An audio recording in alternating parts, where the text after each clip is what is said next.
Today is Friday, January 29th, 2021. We pay tribute on Roland Martin Unfiltered to the iconic, the legend, the queen, and now ancestor, Cicely Tyson, who passed away yesterday afternoon at the age of 96. Tributes have been pouring in all around the world. We'll show you those from Oprah Winfrey, Tyler Perry.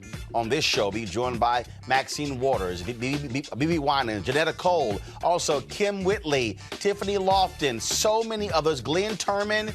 Folks, a lot of people in Hollywood, civil rights activists and others, talking about the amazing Cicely Tyson and what her life meant. We'll also talk with the official photographer for the Miles Davis family as well, her former husband. So, folks, it is going to be an amazing remembrance over the next 2 hours as we look back on the life and legacy and celebrate the wonderful life of the great Cicely Tyson right here on Roland Martin Unfiltered. It's time to bring the funk. Let's go. He's got it. Whatever the biz, he's on it. Whatever it is, he's got the scoop, the fact, the find. And when it breaks, he's right on time and it's rolling. Best believe he's knowing. Putting it down from sports to news to politics. With entertainment just for kicks, he's rolling. It's on go, roll, y'all. It's Roland Martin, yeah. Rolling with Roland now. He's funk, he's fresh, he's real, the best, you know he's Roland Martin now.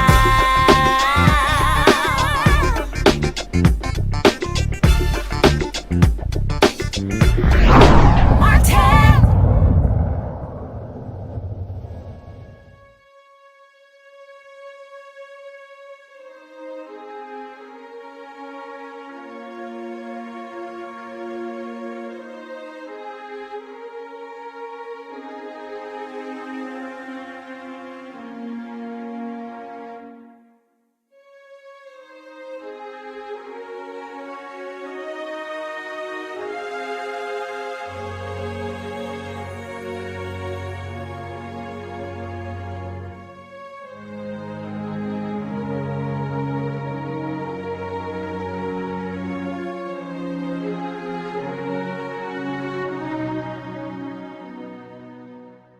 Folks, Cicely Tyson, an amazing actress. She passed away yesterday at the age of 96. So many people have been sharing their thoughts about her, what she meant to so many of us all across the world. The tributes have been significant. So many people just shocked in mourning as they tell their stories, their personal recollections about her. What she meant to them, what she meant to our community. First up, someone who knew her very well, close friend of hers, is the Congresswoman from California, Maxine Waters. She joins us right now. Congresswoman Waters, always glad to have you on Roland Martin Unfiltered. Thank you. Delighted to be with you, and thank you for inviting me. Last night, when we got the news during our show that Cicely Tyson had passed away, and we did it about 2-hour tribute last night. It was fitting, of course, to do another 2 hours again today. When did you first meet her? And just share your thoughts about your longtime friend, Cicely Tyson. Well, thank you. Thank you so very much. I was, trying to reflect on the time, and I think it was about 1973. It was between 1973 and 1976 before I was elected to the California State Assembly. And I had a small public relations firm.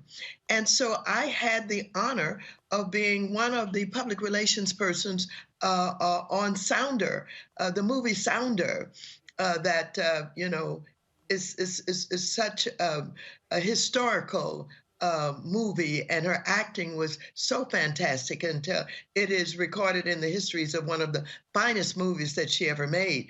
And so it was about that time that I helped to promote Sounder, that I met her. And then as it turned out, we ended up seeing each other very often because we attended the same beauty shop, and we had the same hairdresser.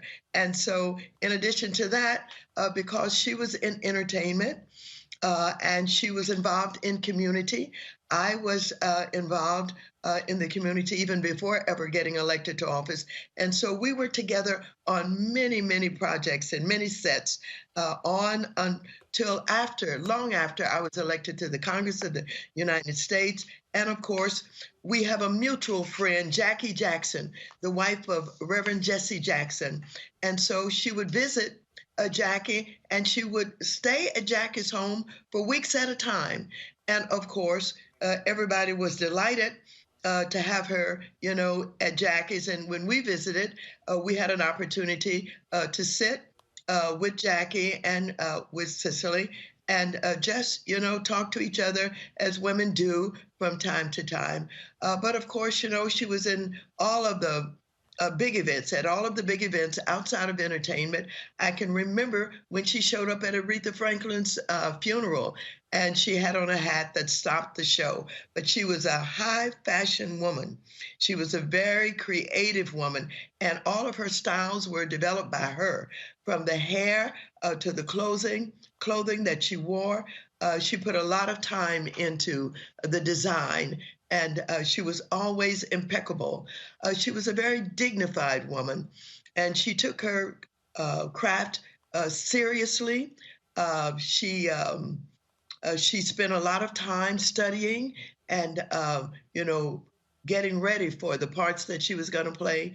But I guess what I most liked about her was she was of a quiet nature. And she was, very well grounded in taking care of herself. And she lived until she was 96. And as Jackie Jackson reminded me just a few days ago, that she didn't eat processed food or cooked food. She ate raw food. And even when she visited with Jackie and stayed for weeks, she only had fresh food, fresh vegetables, never any food that was cooked or processed. And so that's a lesson for all of us. If we could ever have that kind of discipline, maybe we could live as long. And so she was a very special human being, extraordinarily talented. And of course, she is recorded in history as one of the finest actresses that ever lived. And so I've spent many hours. I sent you a couple of pictures with me and Cicely and some of our other friends. I hope you get a chance to show them sometime this evening. But she's gone, and she's going to be missed. But she's impacted and affected our lives in so many people in so many ways. And so I'm glad that you allowed me to be a part of this very special presentation that you're doing all about her. And thank you for doing what you're doing. I didn't know that you had taken up a couple of hours yesterday, and now you've given more time to this legend. And I'm so appreciative for it, because oftentimes we have very significant African Americans who sacrifice, who give time, who demonstrate their love for us and our culture. And they don't get this kind of attention. And I thank you for doing it. Well, that's one of the reasons why I launched this show. Even when I was on TV1, we did the exact same thing. And so when they canceled that show, I said, look, we've got to cover all facets of the Black community. And you're right, when we lose our legends, they get short shrift on other networks. Unfortunately, today we lost the great basketball legend, John Chaney, on Wednesday. Henry Hank Aaron was buried as well. And so same thing. And so we did our tribute to him. And, last year, Chadwick Boseman, in fact, we did a 3-hour tribute to him, and Reverend Joseph Lowry and C.T. Vivian and Bill Withers. And these things are important even now, Congresswoman, in the age of COVID, because we don't have the normal homegoing services that we normally have. We don't see those now. And so the ability for all of us to be able to grieve together and also share and show our appreciation is critically important. Well, I always feel so terrible when my friends pass and there are no services for them because of COVID-19. And, I've come to learn that saying goodbye to your friends, giving them these homegoing services that we know so well, are important parts of our lives. And it's so Africanist that we do this. And so I'm missing saying goodbye in the fashion that our culture is accustomed to. But I thank you because you give me an opportunity and others an opportunity to say goodbye in a bit of a different way, but an important way. Thank you so very much. Well, Congresswoman Waters, we certainly appreciate that so very much. And we're going to do all we can to, again, educate a whole new generation about folks like the great Cicely Tyson. Yes, thank you so very much. All right, thank you so very much. Folks, 10 years ago, we were celebrating the opening of the MLK Memorial. And guess who joined us on set? Joe Madison and I was hosting the show. Joe Madison was with me. The great Cicely Tyson stopped by to share her thoughts about Dr. King. And here is that presentation.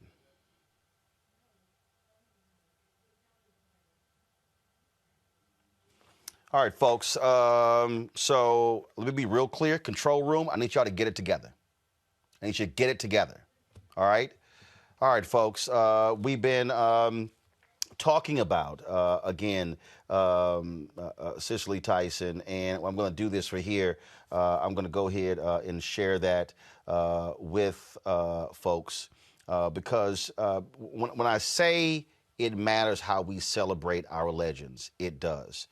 When I look at these networks out there, I'm seeing the same thing. They're talking about the U.S. Capitol. They're talking about what's going on. They're talking about, the Republicans. But when you lose a legend like Cicely Tyson, you pay homage, you pay tribute to them. That is what's important. So here again is that conversation we had with Cicely Tyson at the MLK Memorial. The exact same reaction. I always get tears watching that video because the entire, of course, song, they play all the verses. It's a compilation of all these photos and the historic images that led us to this very point. And your tears are the same tears that James Weldon Johnson had when he finished writing Lift Every Voice. He broke down in tears standing there in Jacksonville, Florida, looking out over there. And that's Well, right. every time I see that, I love it. That's right. That was what did it. That's why Yes. it's powerful. Well, It's powerful. I have that on my iPod, and sometimes when stuff get a little rough, I'll actually watch that just to remind yourselves. Folks, Yes. we are joined by a very special guest, a phenomenal woman, a gorgeous woman. Welcome to our TV One set, Cicely Tyson. Thank you, Roland and Joe. Thank you. How are you doing? I'm here. That's always a good thing. That's all I need to know. Listen, Your the perspective. other night Yes. when we were celebrating Reverend Lowry, Vernon Jordan. His 90th birthday in Atlanta last Sunday. That's right. Vernon Jordan, when it was his turn to speak, said, as a lawyer, I have to give you advice. When you wake up in the morning without pain, you're dead. That's a good point. Ms. Tyson, I got to ask you, this monument, this dedication, your reflections on Dr. King and this amazing movement. Very difficult to define, primarily because it was so monumental. I look at the fact that this was scheduled initially on an earlier date, and Irene dispelled it. I have yet to feel comfortable about what happened when the following day was such a glorious day like today. And my mother had a saying about things like this: man appoints, but God disappoints. And my feelings are that that was not Dr. Martin Luther King. This is closer to being him. He wasn't a man about fanfare. He was a man about doing. And so I'm comfortable about being here because I think that this was closer to who he was than that might have been. Can I ask the question, your visceral reaction when you actually saw the monument? I haven't seen it yet. You have not No, seen I it? have not seen it yet. So this will be your first This time will actually be, laying eyes and on I'm it. sure it will render me breathless. He gave voice to women like my mother, who guarded her children fiercely. When you think about Never told her daughters this to do something generation, they could not do. and folks know Dr. King through newsreels, through books and things of that nature, Do you think people really understand the measure of this man as opposed to a few speeches?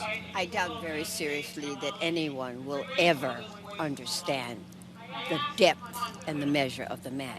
I think for the future generation, for the younger generation, it is important, the monument, because they have something that's tangible aside from being taught who he was, reading about who he was, hearing about who he was. They can come and look at this statue and form a closer reality to the man. So, in that respect, I think it's very important. Got to ask a final question. Yes. The movie King. Yes. You played Mrs. Coretta Scott Yes, King. I did. Look, we're talking about Dr. King, but please share a few words about the woman who stood by his side and kept his legacy alive. Well, That made the King holiday a reality. certainly she was very important to me and very generous with her time. I moved in with the family just so that I could be there, feel them, smell them, and taste them. And I went to say Mountaintop the other after. Yes. Samuel L. Jackson's playing Yes. MLK in Broadway. Yes, with Angela Bassett. And he brought a carnation out, and he proceeded to talk about that carnation. One of the most moving experiences that I had with Coretta was the fact that he called her the day before, and he said, "I sent you some flowers." And she said, "I have not received them." Then there was a knock on the door, and she said, "Wait, this may be them." And surely enough, it was. And she looked at them and she said to him, "They're not real flowers, they're fake flowers." He said, "I wanted you to have something that would last." And she pointed them out to me. She had them in a credenza glass, a bowl of red carnations. Okay. And to me, I remember that about her and he, the last moments that they had together. Amazing. Cicely Tyson, always a pleasure. Thank you so very much for being with us. Thank you, Roland. Thanks a And bunch. Joe. Good to Folks, see you. We'll have to when we have come the back, cameras on you the when King you family see it. speaks. Stay with us. You're watching TV1's live special coverage of the Martin Luther King National Memorial Dedication. That was the first time I met Cicely Tyson. We met several other times, but that was certainly an amazing, amazing day 10 years ago at the unveiling of the MLK Memorial on the Mall in Washington.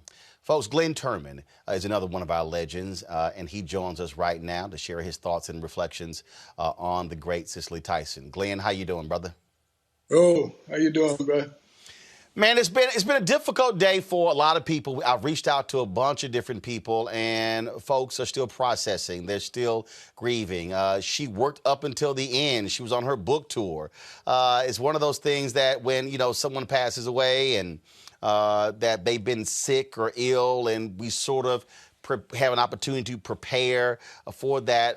But for Cicely Tyson, it was, as they say, she died with her boots on, or Susan Taylor would say, she died with her high heels on. Yeah, she sure did. She did. She sure did. She died sort of like she lived, doing. She wasn't complacent. She was, it's amazing that she had just finished her autobiography, her memoirs. So she was in the process of completing that. She was a lady that was about getting it done, doing, And I always say, people say, "Well, I'm trying to do this, I'm going to try it." I said, trying is trying and doing is doing. They're two completely different things. And that's a philosophy I believe she lived by. When we think back to just all of these amazing roles and the fact that the roles she refused to take, she made it clear she would not play a prostitute. She would not play a maid. She turned down lots of different roles, and because she made it clear, no. There's a standard that I have that I simply will not go below. Yeah.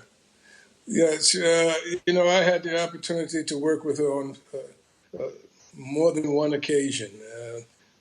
The latest was on How to Get Away with Murder, which we shared the screen with the wonderful Viola Davis in that production.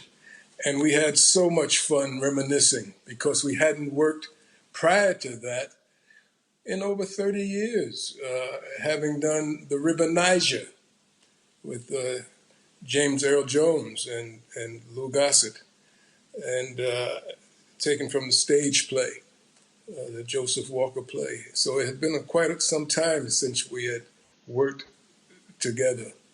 And so we went down memory lane, and the names that came up. And she played iconic roles in those productions that we did. A Hero Ain't Nothing But a Sandwich, Sounder, as we all know. But A Hero Ain't Nothing But a Sandwich was another production that we were in together. So in going down memory lane, we started talking about people that we had been in our path. And one of the great names that came up was a woman by the name of Bennett Carroll. And Bennett Carroll was a mentor of myself as well as Cicely. And if you notice how I say her name, Cicely. In this production that we were doing, that Bennett Carroll was directing us in, this is where I first met her, Cicely.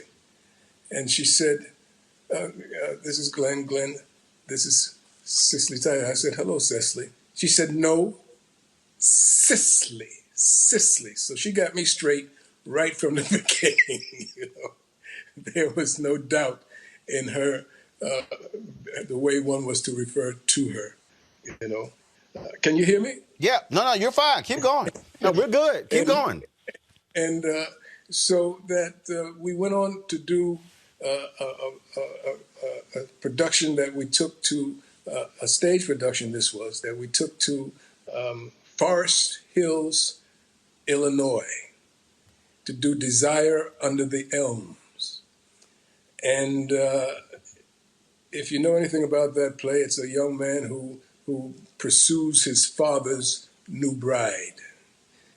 Myself, Cicely, and Roscoe Lee Brown, who played the father. And I always tease her, Cicely, because I got to kiss her in this production. She was a leading lady in this. And so every time I see her, I say, I thank Bennett for putting me in that production. I said, because I got to kiss the beautiful, the one and only Cicely Tyson.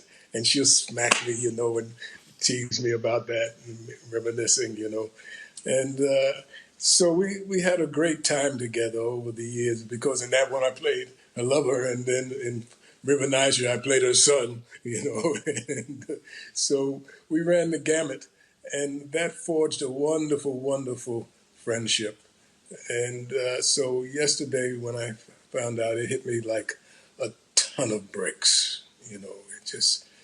I was devastated, and still am. I talked to Maxwell yesterday. I talked to so many others as well. And when folks would approach Cicely, they would do so with such reverence. They would do so, or Susan Taylor said, she was so delicate. She was like a delicate flower. Just how folks just revered her. Yeah. She was a toughie. She was delicate in approach, but she was a toughie. She don't get it twisted. She was, she knew how to handle herself. And there were scenes in that play that I was like, whoa, there's quite a woman here. So and she knew how to handle herself. But yes, I don't believe that it was a perception, of you knew you were in the presence of someone who who required certain things, who required that you present certain elements of yourself. You know, she was a lady, so she required the best of your gentleman qualities. You know, you wanted to present your best. So that's really what it was. She was drawing out of you certain delicacies that you may have dusted off or put away somewhere. You know, you had to dust them off and bring them back out. You know, she required the best of people because she gave you her best.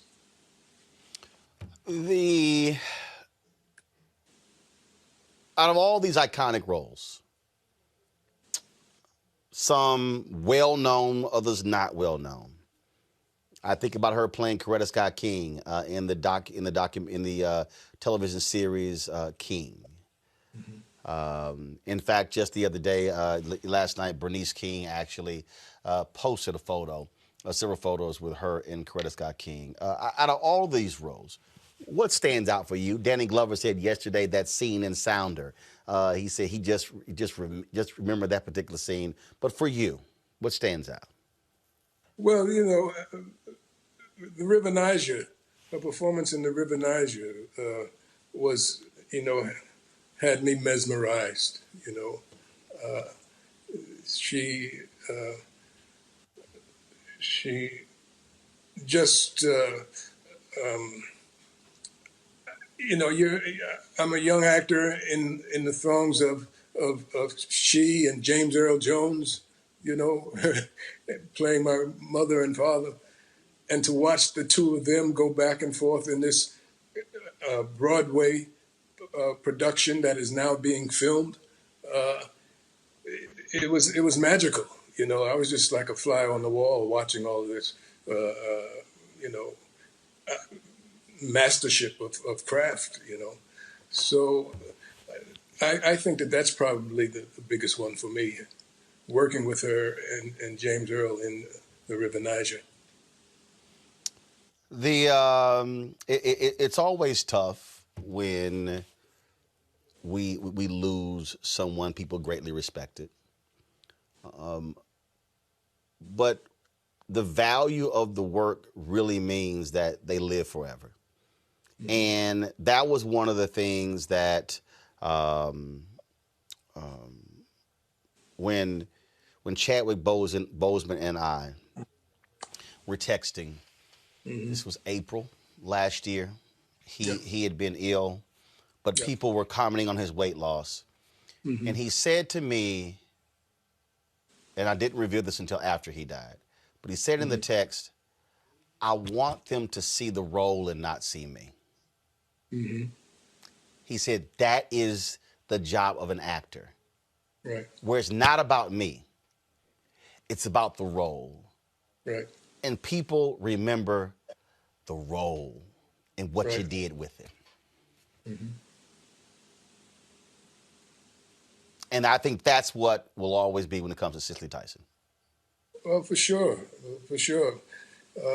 You know, she was a craftsman, and that's the obligation of the craft. You know, to disappear in the role, and it's why one must be so selective. You know, selectivity is a part of the craft, as important as anything else. You know, what roles you select to do. You know, to represent. What roles will you be able to disappear in and bring a certain, you know, the essence of that character to the forefront for your viewing audience? And she was a master at that, absolute master. She said, make clear, she was never going to retire, and she didn't. Has she caused you to say, damn, Cicely, slow down. You out here working at 92 and 93, 94. You making the rest of us look bad. Right. She was. And full of mischief and fun. You know, we were at the rap party together for How to Get Away with Murder. And, we sat together for a large part of the party, and just observing the younger generation, so to speak, really just going at it, and just having a ball, just referring to people, and she being mischievous, talking about who was wearing what and so on and so forth. And look at her, is she covering up anything? She got nothing left to cover up. She had.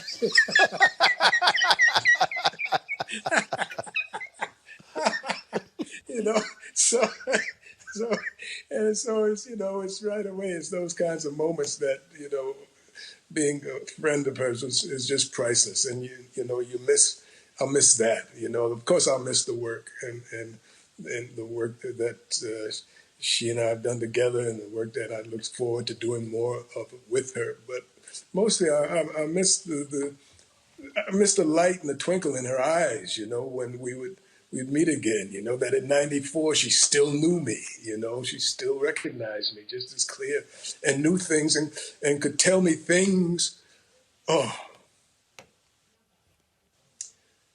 man, dig this.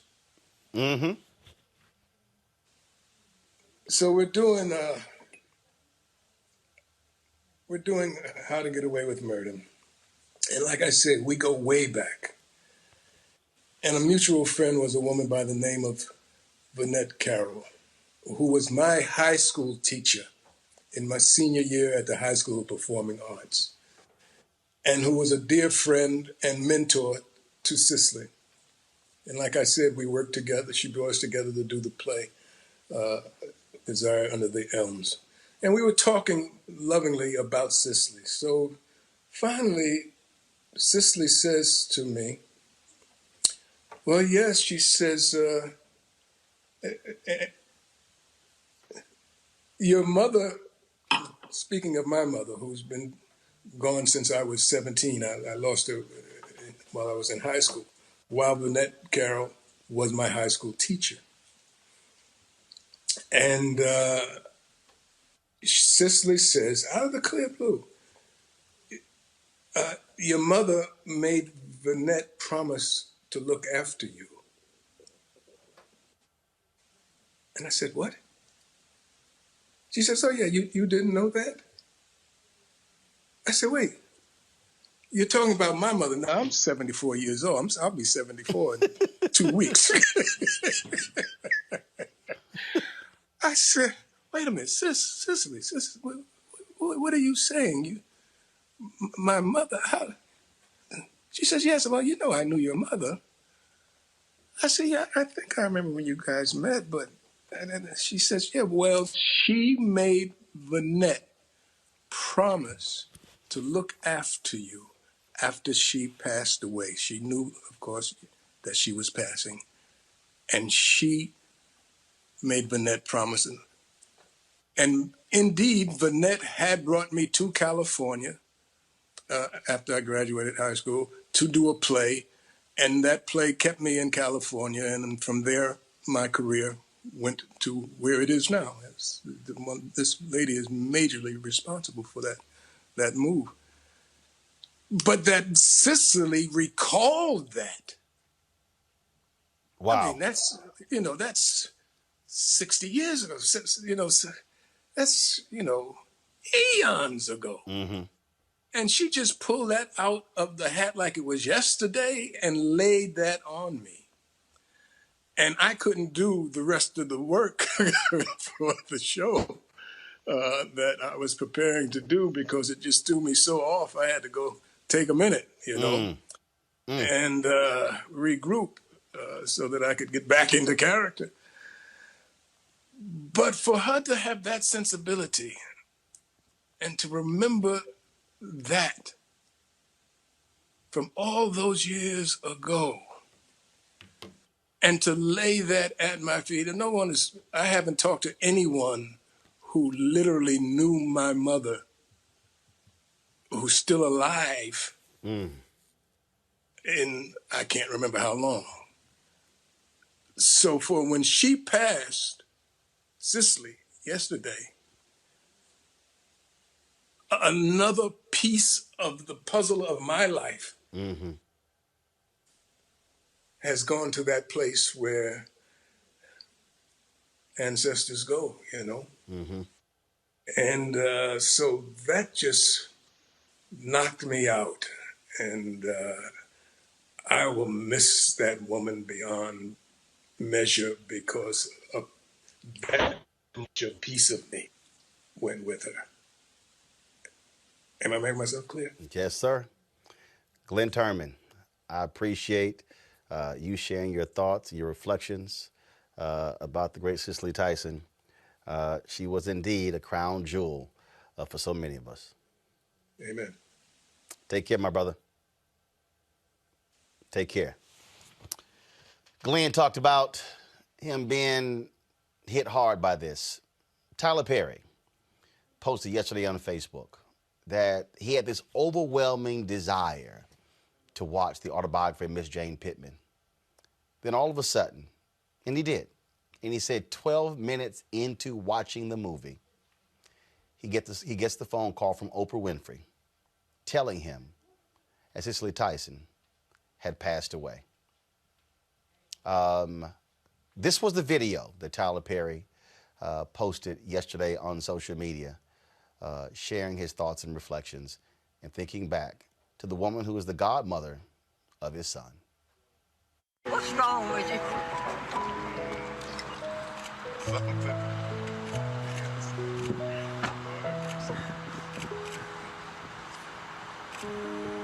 And beautiful. So you gotta be the rededication of the stages.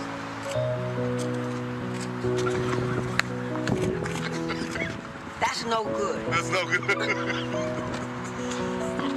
So strong. So strong.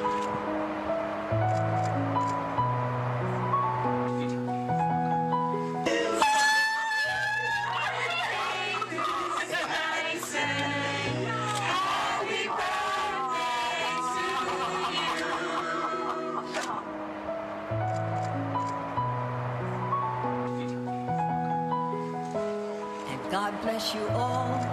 Thank you. Thank you. Thank you.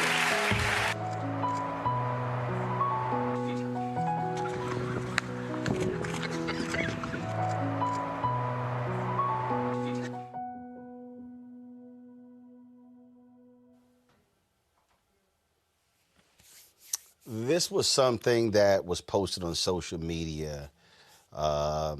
If you want to understand the power of Black power, let me read this for you. Everyone's got a tale of Tyler Perry's generosity, but Cicely Tyson might just have them beat. The two icons of Black Hollywood have been friendly since her role in 2005's Diary of a Mad Black Woman. And in the years since, they built a friendship spanning 6 films. Quote, when he heard how little I was paid for Sounder in the autobiography of Miss Jane Pittman, his mouth fell open, she writes. From then on, he decided to double and sometimes even triple or quadruple my asking price for any role he requested that I play. He's making her rich in love too. Tyson is godmother to Perry's son, Amon. Quote, you should see that child and me down on the carpet together doing handstands with a nervous Tyler standing by to be sure I don't crack my neck, she writes. What a joy. Wow, that's a hell of a story right there. I was texting Tyler Perry last night, talking about that and a few other things, and just about how amazing she was. Alderman Dorothy Tillman, longtime alderman in Chicago, also civil rights activist. She joins us right now. Dorothy, always glad to see you. Cicely Tyson is a whole generation of sisters who really looked up and respected this woman for what she represented on the screen, big and small. You know, I think that Ms. Tyson is the type of lady that we should have our children to look at and they need to read her book that she just had out, but they need to understand that this woman was unapologetically Black. I never heard her say woman of color or anything like that. When I was looking through her book and really studying Miss Tyson, I've looked up to her for a long time because she was very involved in the Black community, in the civil rights movement, and anything that was Black. She said that something that stuck with me, Roland. She said that she decided to use her platform to make sure that she used it for us, for Black people. And watching her and listening at how she got started with Black film and Black television, Ebony Magazine, Jet, all of those things let you know how important it is to have Black media, to have Black theater, to be able to tell our story. She was saying that one of the reporters said to her, I was looking at one of the interviews she had done, and she said one of the reporters said that when he was looking at sound of the young man that played her son called his father daddy, and he was shocked that a Black child would call their father daddy. And she also talked about the young lady who said she was looking at one of the love scenes and she was surprised that Black people made love and was loving like that. I think that Cicely Tyson is the essence of what a Black woman is and what they stand for. I don't know whether you played it or not, Roland, but she did Sojourner Truth, Ain't I a Woman? You remember that? Ain't I a Woman? Mm-hmm. I think I'm going to play it tomorrow on my show. But Cicely Tyson let us all know, Roland, and you know how important it is, that we must maintain Black theater. We must maintain Black television and media and outlet to bring up our next Cicely Tyson. And what I love about her, she was unapologetically Black, a Black woman who enjoyed being who she was. And I never heard her say woman of color because she understood when she was talking about the things that we went through as women, things that she even went through. There's nobody that can express that but us. But also it was a Black film company, Roland, which is very important, that got her started in her to do her first movie. And then you talk about Tyler Perry, another Black film company that just embraced her and just loved her. And when you said that he tripled her salary, that lets you know how important places like the Harold Washington Cultural Center, any of our theaters around the country is important. And that young girls need to understand that it's all right to be a young lady.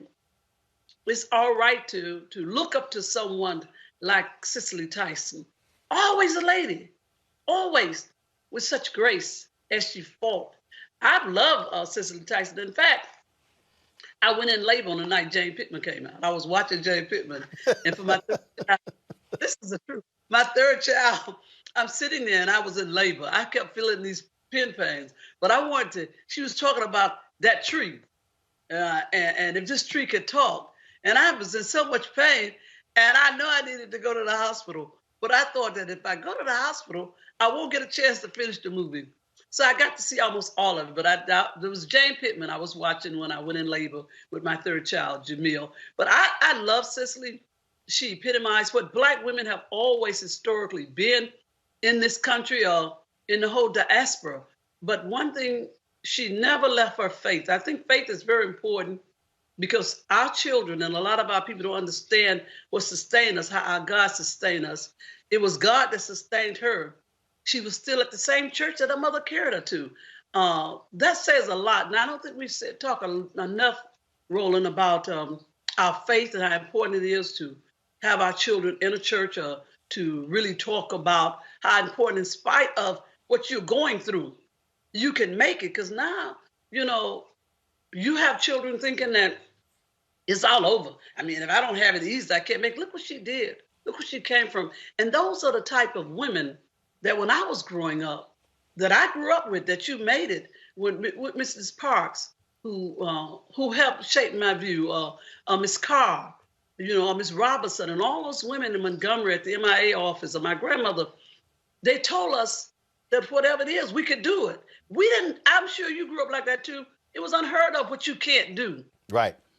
You can do whatever you can make it. And she did that. But she had her God. People need to understand that every time she spoke, she said it's because she always mentioned her faith and her God and her mother, family, and spirit.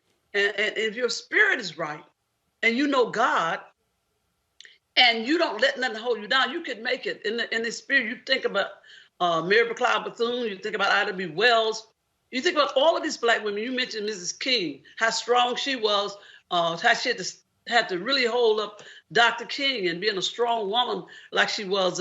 I mean, it's really, she's gone to the ancestors. We called them angels once we got here, but it's our ancestors. But to be here for 96 years and to know that her God exists, but to be a lady, to carry on like a lady. One thing she said that was very, very, very striking to me, Roland. She said she didn't want to do anything to make her race or black women look bad. Now, we were raised like that. We got to go back there, don't you think so? It's called standards, and it's called setting a tone. I think that's what's the most important thing. And so hopefully folks who did not know this much about her, and now that her book is out, they will understand why she took that position. Dorothy Tillman. Yep. This required reading.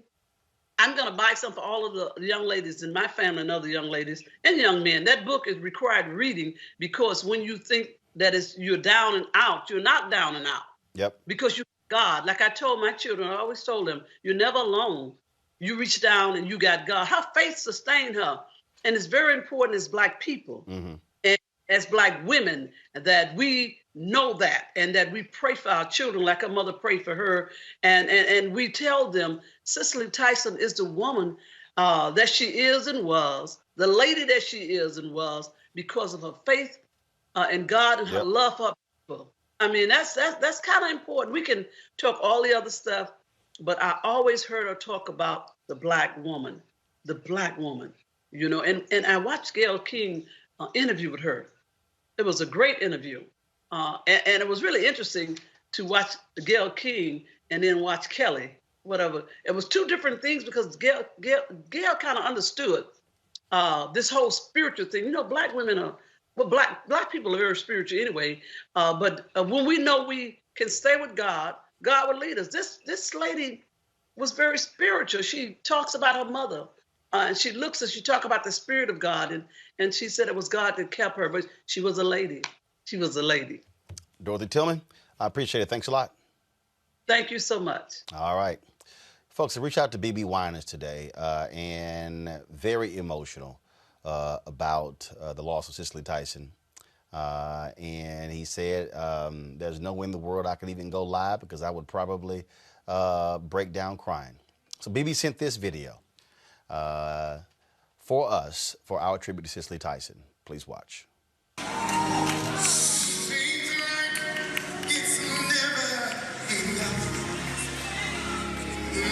Tell me, what do you say when your friends turn away and you're all alone? So all alone. And tell me what do you give when you've given your all? Seems like you can't make it. Well, you just stand when there's nothing left to do. You just stand.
stand.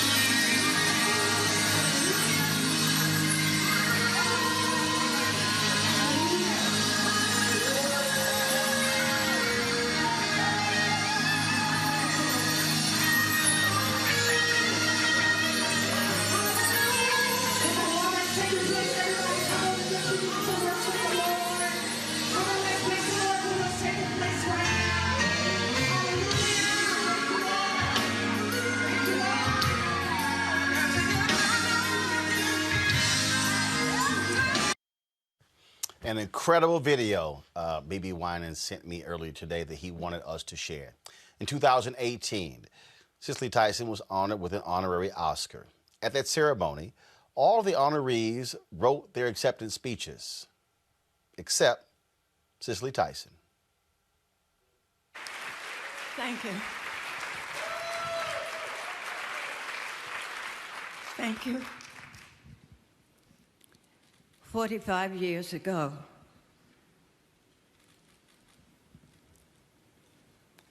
I was offered a movie entitled Sounder. It was the first major movie that I would have done in my career. On the way to the airport to fly out here, I stopped by a very close and long time dear friend's home to share the news with him. I said, I'm going out to Hollywood to do my first big movie. He looked at me and he said, and you're going to be nominated for an Academy Award. I laughed at him. And I said, and if I am, you will fly out and you will be my escort. I was nominated, and he flew out to be my escort. The event was held on his birthday.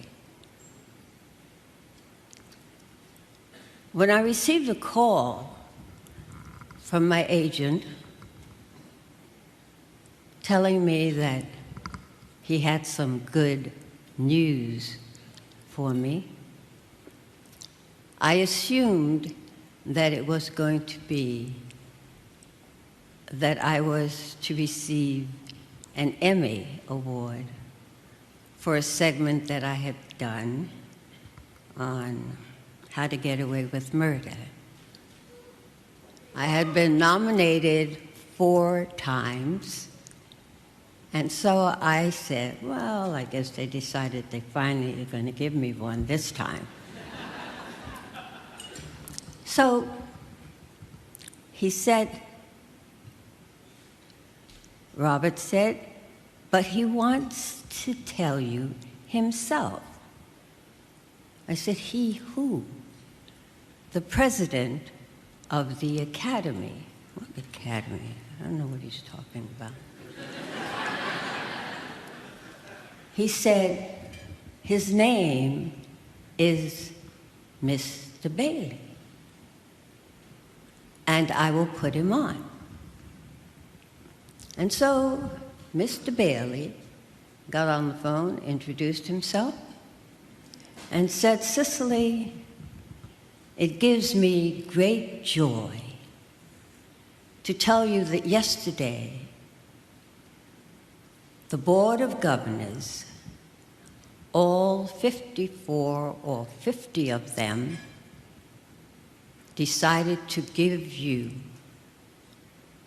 an honorary Oscar. Well,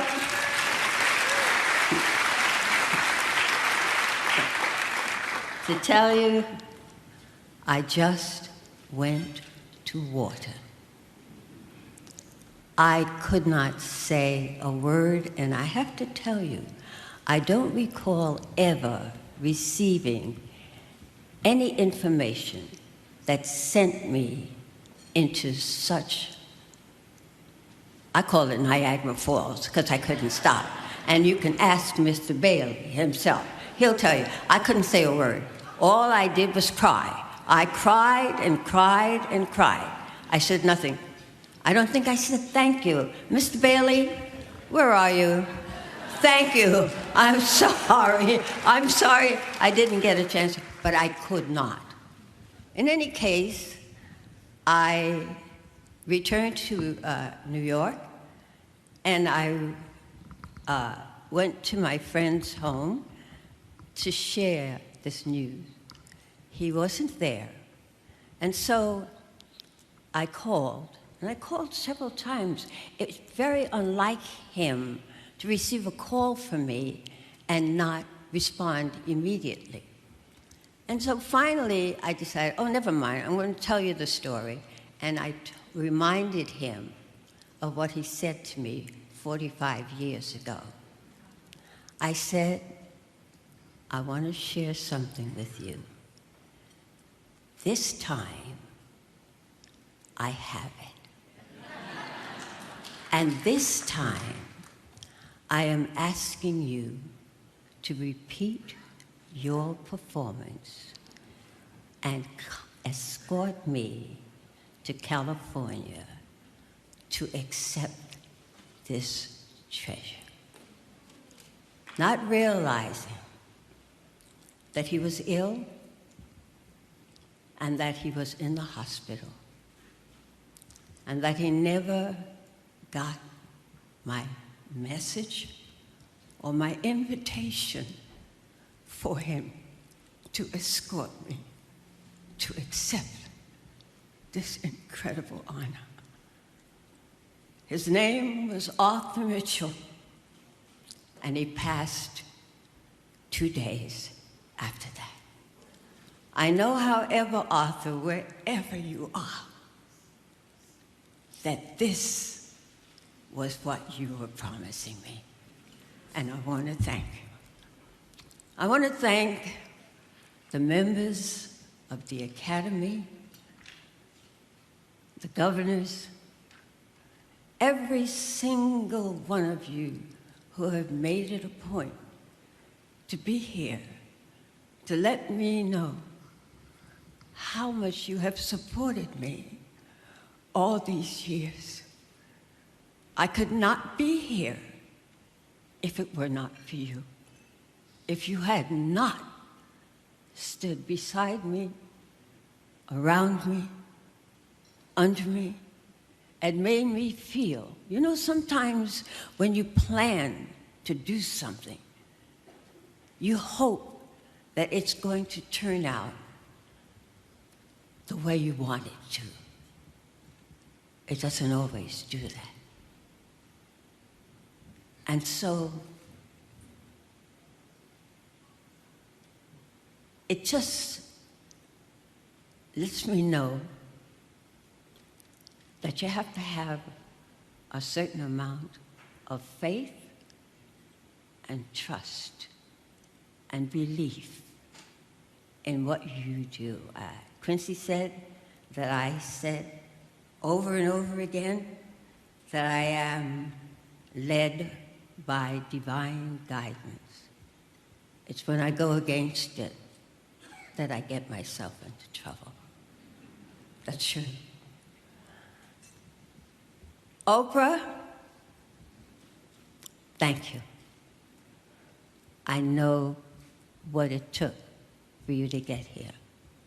Whoopi Goldberg, wherever you are, I am and will be eternally grateful to you.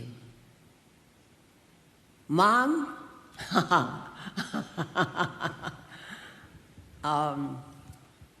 I know you didn't want me to do this, but I did. And here it is.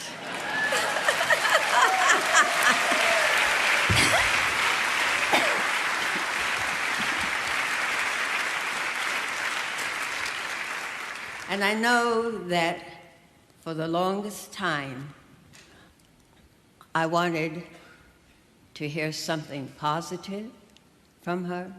It took her a long time. And when I did, Jane Pittman, I called her up the next day when I got the recognition, and I said to her, well, she said, well, what? I said, you better tell me something. And she said, I am so proud of you. And I think that if I had not heard those words from her, none of this would make a difference to me. None of it. Above all, I hope, next month on December 19th, I'm going to be 94 years old.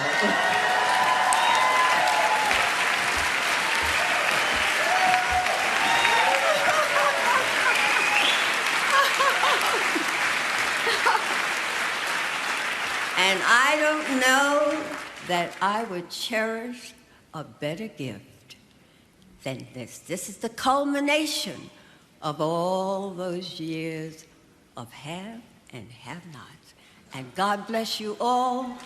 Thank you, thank you, thank you. An amazing speech from Cicely Tyson. Joining us right now is actress and comedian Phyllis Siobhan Stickney. Phyllis, welcome to Roland Martin Unfiltered. Thank you so much, Roland. Thank you for doing this and for having me as a part of this. Just your thoughts about the great Cicely Tyson. Oh, wow. She was an inspiration for all of us that are pursuing this career or pursuing this life path as actors or storytellers. For me, being one of those richly melanated sisters from East Side, West Side, before I ever even thought about pursuing or traveling on this path, for me, it was, I'm sure anyone and everyone that she touched their lives. I wrote something on Instagram. I posted something today because I was fortunate enough to have her know that I existed. I remember at a homegoing for Graham Ruby D, who I think was the first person that actually introduced me to the great and wonderful Cicely Tyson, that it's not necessarily who you know, but who knows you. I was always, of course, moved by her performances. She was a consummate artist, a consummate actress. But because she was a little brown girl, she was a little chocolate girl, she particularly caught my eye. I just regretted that I didn't push harder to spend personal time with her. The Sugar Bar was a place that she liked and I liked as well. So on several occasions, we bumped into each other there. I just remember the last thing that she said to me when I was grappling with what to do with my hair. I'd cut my locks and I was wearing a hat. So you didn't really know me if you were looking for the locks, but I was trying to get Mother's attention. I was trying to get the great Cicely's attention. She was seated at in the Sugar Bar, surrounded by love and friends. And she didn't recognize me as me because I had on a hat. But when I finally got her attention, I said, "It's me, Phyllis Siobhan Stickney." She said, "We need to see you. Get back on that stage." And made space for me to come and sit. I am hopeful that I will continue with the work that she inspired me to do, that I will continue to make her proud as she made her mother proud. We've lost an amazing energy. The fact that she was 90, anything, that she was 70, that she was anything of the numbers that she'd been here. I'm particularly saddened that I don't get to see her again in the flesh and tell her that I made it back. I made it back. I'm taping Shameless in a couple of days and returning to Milwaukee Rep in a little bit, or actually going. So I heard you is how I'm feeling today. I heard her, I felt her, I feel her, and I want to continue to be inspired by her. And I hope we all are, but I know learning what Tyler Perry had done for her was just amazing to me. Hearing that speech once again as she accepted the award and thinking that she didn't have to write it because she was living it, she was feeling it. I got a chance to see her, one of her last performances live on Broadway, Trip to Bountiful. My brother and I were there to attend a preview, and I just remember, again, her warmth and generosity every time we encountered each other. And I remember that special moment on live theater, watching her remember the lines, remembering her blocking. And then the special moment that I will always now even cherish is that I was there in one of those moments that only live theater can give us, when she was trying so hard. We had great seats, and we could see Miss Tyson trying to get the prop. We knew it was something that she was getting, but she held her character. She held her. And it was only to that very last moment when stage management and everyone realized that there was going to be a moment that she needed a little help. Mm-hmm. And in that moment, I saw all that she is and was. She wasn't a diva. There are others that I know that have less experience, less ability, that would have taken that as a moment to grandstand, but not the great, not the amazing, not the incomparable Cicely Tyson. She took her moment like everyone else. They came to help her, and she apologized to the other actors for that moment, even that moment. I just will always remember her regal manner, her humanness, her tenderness, and the moment in The Women of Brewster Place that she taught me so much. If you go back to that moment when she is talking to her daughter, played by Robin Givens, and there was a couple of takes that had happened, but I saw Miss Tyson decide, this is the take.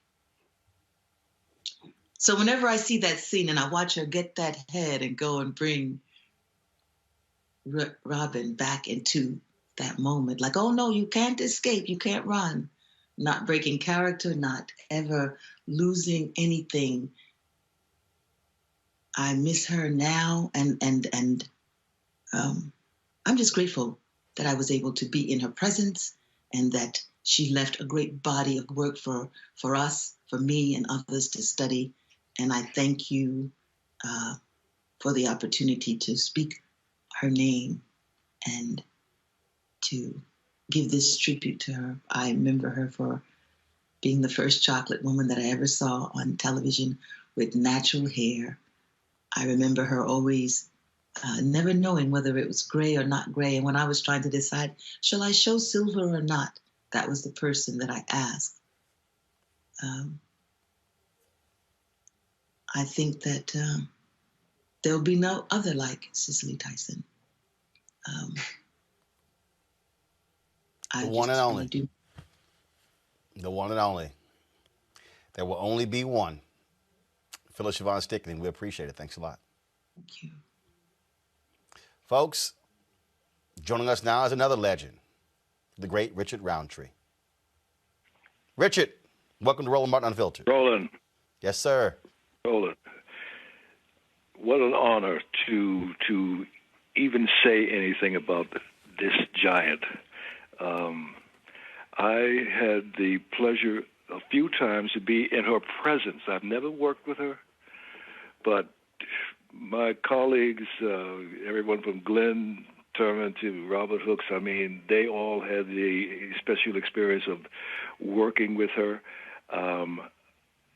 I use the word blessed to have been in her presence a couple of times, but grace, truth, as you said, no one like her. No one like her. No one will ever be like her. And I'm privileged to even speak about her. Thank you, Roland. The thing that is interesting, I said this yesterday, the way actors approach you with reverence, and to hear you describing essentially being in her presence, same thing, that reverence for someone who so many looked up to. I can't even speak to that, Roland. I mean, come on. We're talking about Cicely Tyson. Come on now. I mean, I was working with Loretta Devine on the show I'm doing now, Family Reunion, and it was announced that Cicely had passed, and it was, I can't describe the moment. The whole cast was in total shock.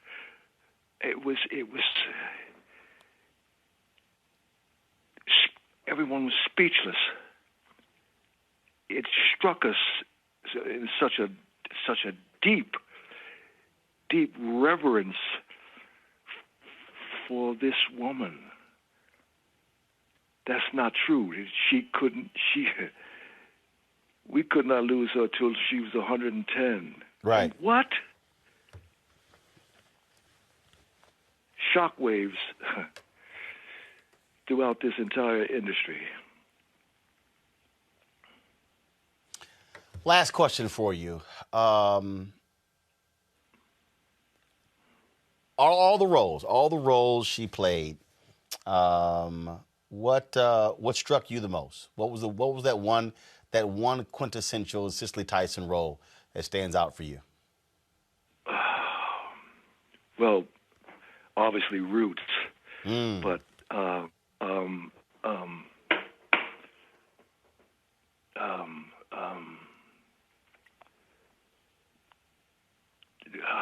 trying to think of the name of it.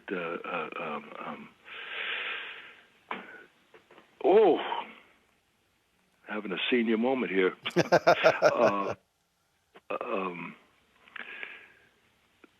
The one with Glenn. River Niger. Yes. Yeah.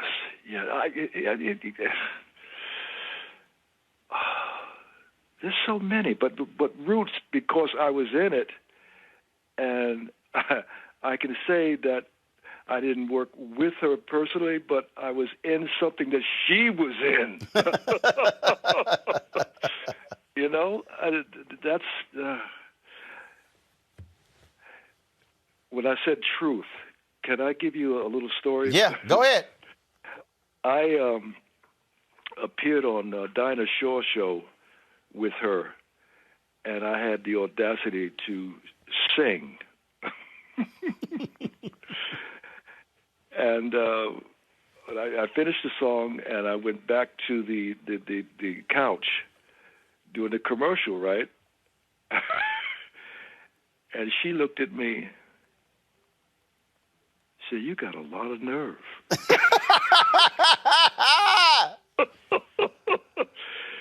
Truth. She spoke truth in everything she did. She was unfiltered truth. And that is a moment I will never, ever forget. She didn't want to hear you sing. No. Come on. Oh, that is funny. You got a lot of nerve. I know you had to just crack up laughing. No, I was hurt because I was crooning. I was crooning. And if Cicely Tyson would say something like that, oh my, I was crushed. That is too funny. In that moment, I feel you. But you gotta admit now, Richard, that was funny as hell. Say again?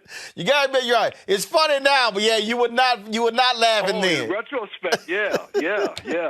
But she totally comes from truth. She's unfiltered. I mean, she will give you total honesty 900% of the time.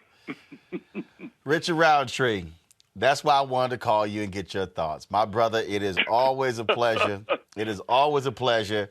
And I am going to get out to L.A. very soon, and we are going to sit down, and we're going to do a one-on-one interview. You and I'm going to bring the cameras and everything, and we're just going to chop it up. Roland, you know I'm from Missouri. That's a show-me state.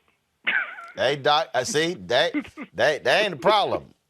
Trust me, that's going to happen. And when I call, it's going to like, I'm calling. We coming. Well, when I picked up the phone, looked at the phone, and said Roland Martin, I said, well, I only know one Roland Martin. It's just not a robocall. Y'all, he literally said, this really you? I'm like, yeah, Richard, it's me. I said, we've been trying to call you for 24 hours. You ain't picking the phone up. So I had to call myself. My staff called. I said, clearly I got to call. I need everybody to understand. I was literally I called Richard while the Cicely Tyson video, the Oscar speech was playing. Because my staff said, hey, Richard ain't answering the phone. So I called while we were live on the air and said, Richard said, so we want to do this. I said, in about 10 minutes. And he said, good. So I'm glad you picked up. Well, I appreciate you calling, man. And it was an honor for me to even speak about this lady. Absolutely. Richard Roundtree, I appreciate it, my brother. Thanks a lot. All right. Take care, Roland. Thank you, sir. Dr. Janetta Cole, she joins us right now. She is, of course, she president emerita of everything. And I'm going new school and seasoned saint. Also Tiffany Lofton. Tiffany, of course, is the youth and college director for the NAACP. Because I wanted to get a range of voices. Y'all, let me know when y'all have Tiffany on the line. But Dr. Cole, just speak and just share your thoughts about Cicely Tyson.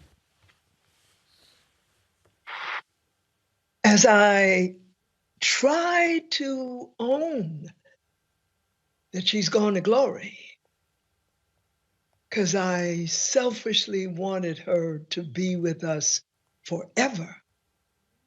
The first thing I have to share with you, my dear brother Roland, is that while this woman of grace, this woman who had gravitas, was a sister friend, I could never call her anything but Miss Tyson.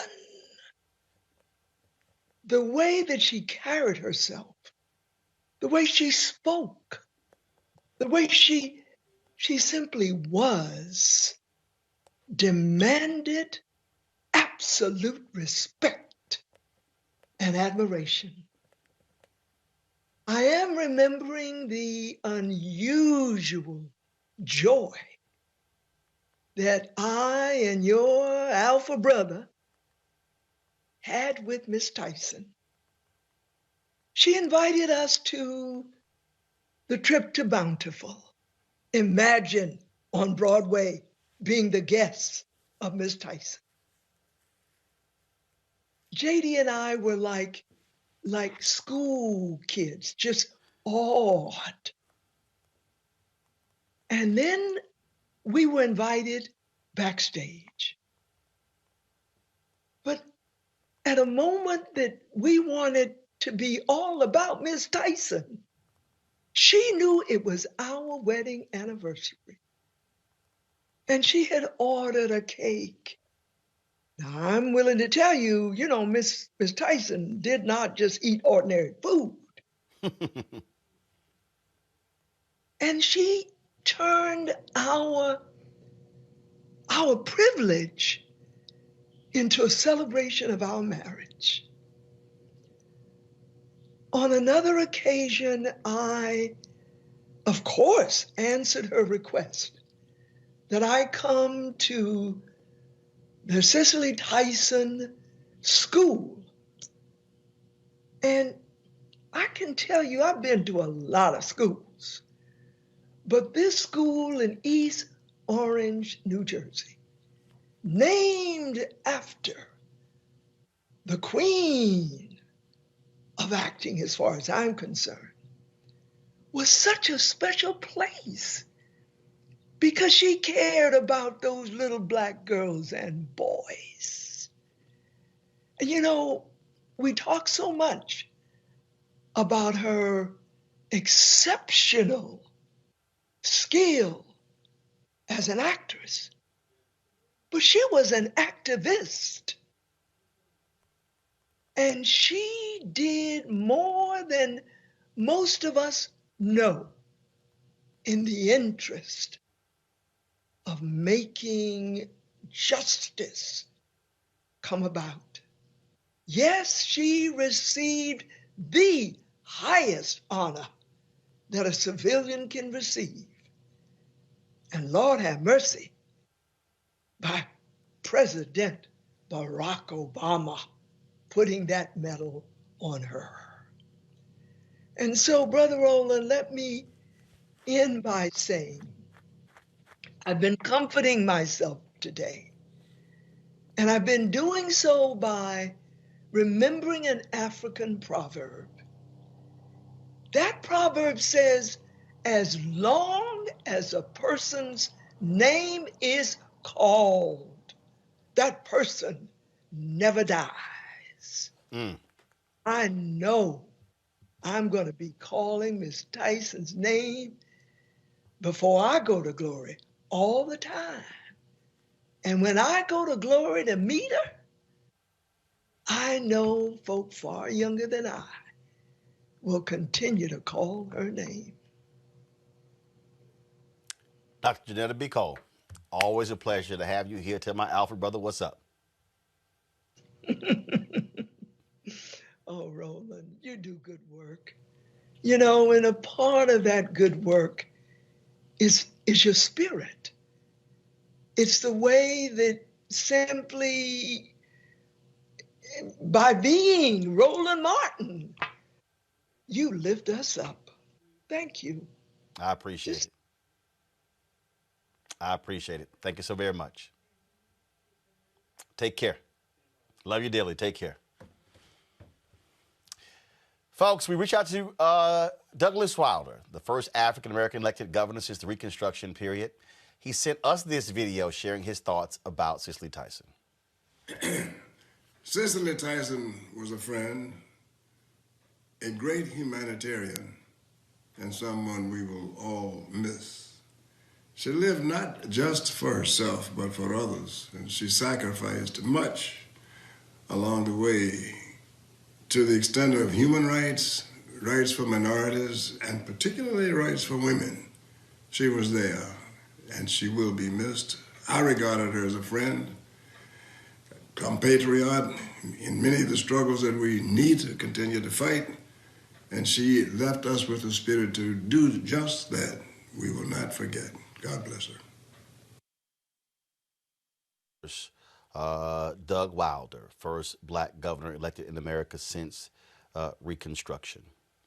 Folks, joining us right now is the director, Mario Van Peebles. Mario, glad to have you in Roland Martin Unfiltered. My man.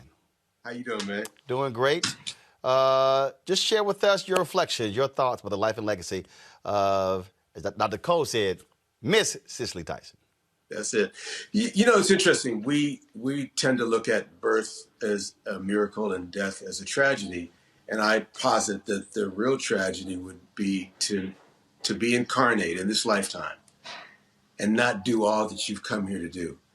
And brother, Queen Cicely Tyson, she did a lot. She got a lot done. I believe she did what she wanted to do. And I think, if you look at it, I remember I was doing a movie with Cicely and my dad. And I think in some ways my father on the silver screen represented the Black Power movement. When he did Sweetback in 1971, that was the first time we saw an empowered black man that way. But I think Cicely, with her elegance and her almost like a royalty to her and her quiet, strong demeanor, represented the civil rights movement. So, before we saw women like Michelle Obama in person in the White House and obviously Sister Kamala, we saw women like Cicely on the screen.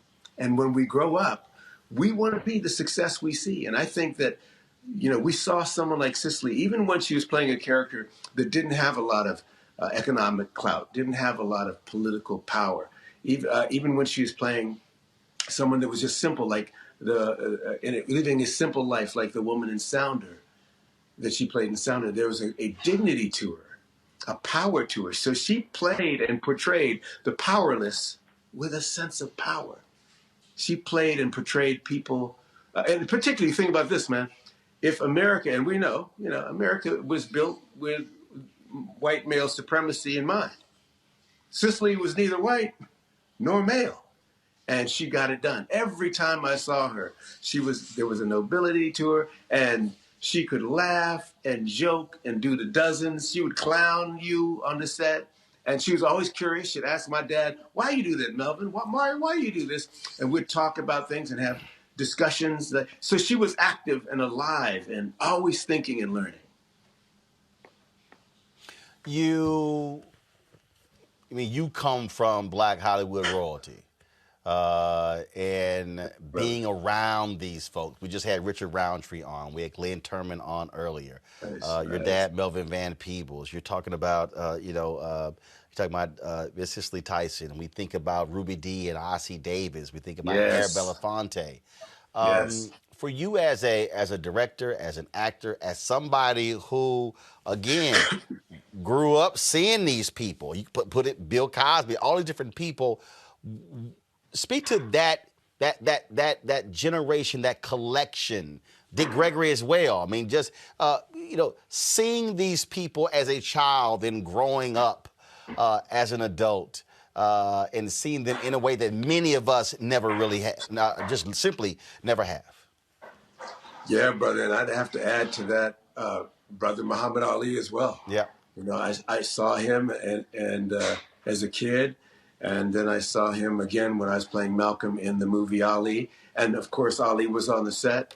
And in fact, Ali gave me the idea to do the film I did on my dad, Badass. He said, if you can make a film about the first Black Power athlete, arguably the first overt Black Power athlete, other than, of course, the great Jack Johnson, could you make a film about the first overt Black Power filmmaker that way? And he gave me that idea to do that. They always inspired me. Cicely, Miss Cicely Tyson, and she would make me call her Cicely, I would go to Miss Tyson, of course, would challenge you, ask you questions. And I think in a way, it's like I've said this the other day in an interview, I was thinking about something Mother Teresa did in that she wouldn't per se attach her name to an anti-war rally, but she would join a pro-peace rally. And if you think about Cicely, she would always attach herself to something on the positive side of the equation. And I think that, when you look at how she navigated her career and played these roles, you have to understand that what we do, Roland, is not just working with camera or lighting or script. It's working with people.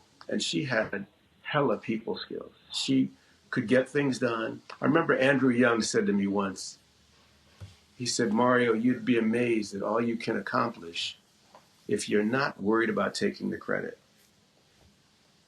And there was a lot of times where I saw Cicely just handle something with silence and look, and people would back up and take a different route. And she would almost like just with her eyes negotiate and make it something different. So she played these all the characters I can think of. And we did Mama's Flores Family together. My dad, when I first met her, my dad had written a script called Old Sweet Song, and I was a kid. The first time that he was not the director on that project, he was the writer. But all these projects she played with this heart, and she had a quality that took us in. If you don't, sometimes we got a lot of movies now with visual effects and superhero stuff. But I think something that Cicely brought was she understood that if you don't care about the protagonist, if you don't care about who's running and kicking and jumping, then you don't care. You don't emotionally get on the train. She took us in. I've been lucky enough because, as a kid growing up on my dad's set, to meet folks like Cicely, to meet when my dad did Sophisticated Gents. Man, we had everybody in that. So I was lucky enough to grow up on the set and know that all these folks that you just mentioned were bilingual. They had a language you could talk, just play with them, talk with them just that way, and they had a work language, and you had to know the difference. You had to know when it was time to hop to and yes sir, no sir, and come early and leave late, and time to listen. Talk less, listen more. So I was always happy to do that. And I'm always happy to be learning, and that's one thing I think with Miss Tyson is that she would ask questions and I would see her learning. Rarely do you see someone, we look at people that are ahead of us and we go, they must know everything. But I saw marked differences in how she approached things when I first met her than the later in life. And she kept on learning, and always with this grace and this elegance. And I think that is part of how you stay young, is that she was a student of life as well. She was curious about humanity. You felt like if Cicely was there and something jumped off in a room, she would see it and you could look across the room and you knew she got the joke. Indeed, a great woman. Mario Van Peebles, we appreciate you sharing your reflections. Tell your dad what's up. I will, brother. Thank you. My brother, thanks a lot. Yeah, man. Folks, let's go across the pond to London, where actress Edwina Findlay. Let me know when we have her, please. Let's go to, first of all, Edwina is in London. She's an early morning call. Get her on ASAP, please. But right now, let's talk to civil rights attorney Ben Crump. Ben, share with us your thoughts and reflections on Cicely Tyson. Roland, I'm here with my mother, and she's just talking to me about the autobiography of Jane Pittman. And I think about all these roles that literally covered decades. I remember Bustin' Loose with Richard Pryor. But then for my little nephews and cousins, they remember Idlewild with, Outcast, where she had that appearance in that movie. Mm-hmm. And my wife, Roland, she's talking about How to Get Away with Murder. Cicely Tyson playing that seminal role in this contemporary show. So Roland Martin, you've been the voice of the people. It's real deep when I think about all my friends who are young women and just the best we have to offer, like Joteka Edie and Monique Presley and Kamala Harris. I am so thankful that they have a role model to pattern themselves after, like a Cicely Tyson who had conviction and said that she would not play any roles that stereotyped Black women. She would not demean herself to make others comfortable. And so I just pray that all our sisters who are young, gifted, and Black will follow the example of this shero that we know as Cicely Tyson. Ben Crump, we appreciate it. Thanks a lot. Tell your mama say hello. I will, Roland. God bless you, brother. Thanks a bunch. Let's now go to London, where actress Edwina Findlay is. How you doing? Hello. How are you, Roland? Always great to see you. I know you have an early morning call there. Just share your thoughts about Cicely Tyson. Yes. Well, it's amazing because when I was a little kid, the very first thing that I saw was Roots. And I was taught by my family to honor generational legacy. And so that's what she really represented for me as a child. But when I became an actress, I was living with Viola Davis for a while and her beautiful husband, Julius Tennant. And one day she said to me, she said, there's a movie that you must see. And she went in her room and she got a DVD and handed it to me. And it was the autobiography of Miss Jane Pittman. And she said, this is me to become an actress when I was a little girl. And you should watch this too. And when I saw it, I was so moved. And of course, I just watched it over and over and over again, because here's this dark, beautiful, chocolate woman actress that was bringing such truth and that was willing to set her vanity aside for the purpose of telling the truth of the character. And I said, yes, yes, I want to know more about her. And it went from becoming Viola's icon to my icon. And now that I've matriculated through the industry, I've had a variety of experiences with Miss Tyson, from spending time with her in her dressing room after a trip to Bountiful, which was one of the most beautiful performances I've ever seen. I cried and cried and cried the whole time, and then afterward was able to just collapse, practically in her lap in her dressing room. And then with Queen Alfre Woodard, she assembles all the beautiful Black actresses together for Oscar Sisters every February.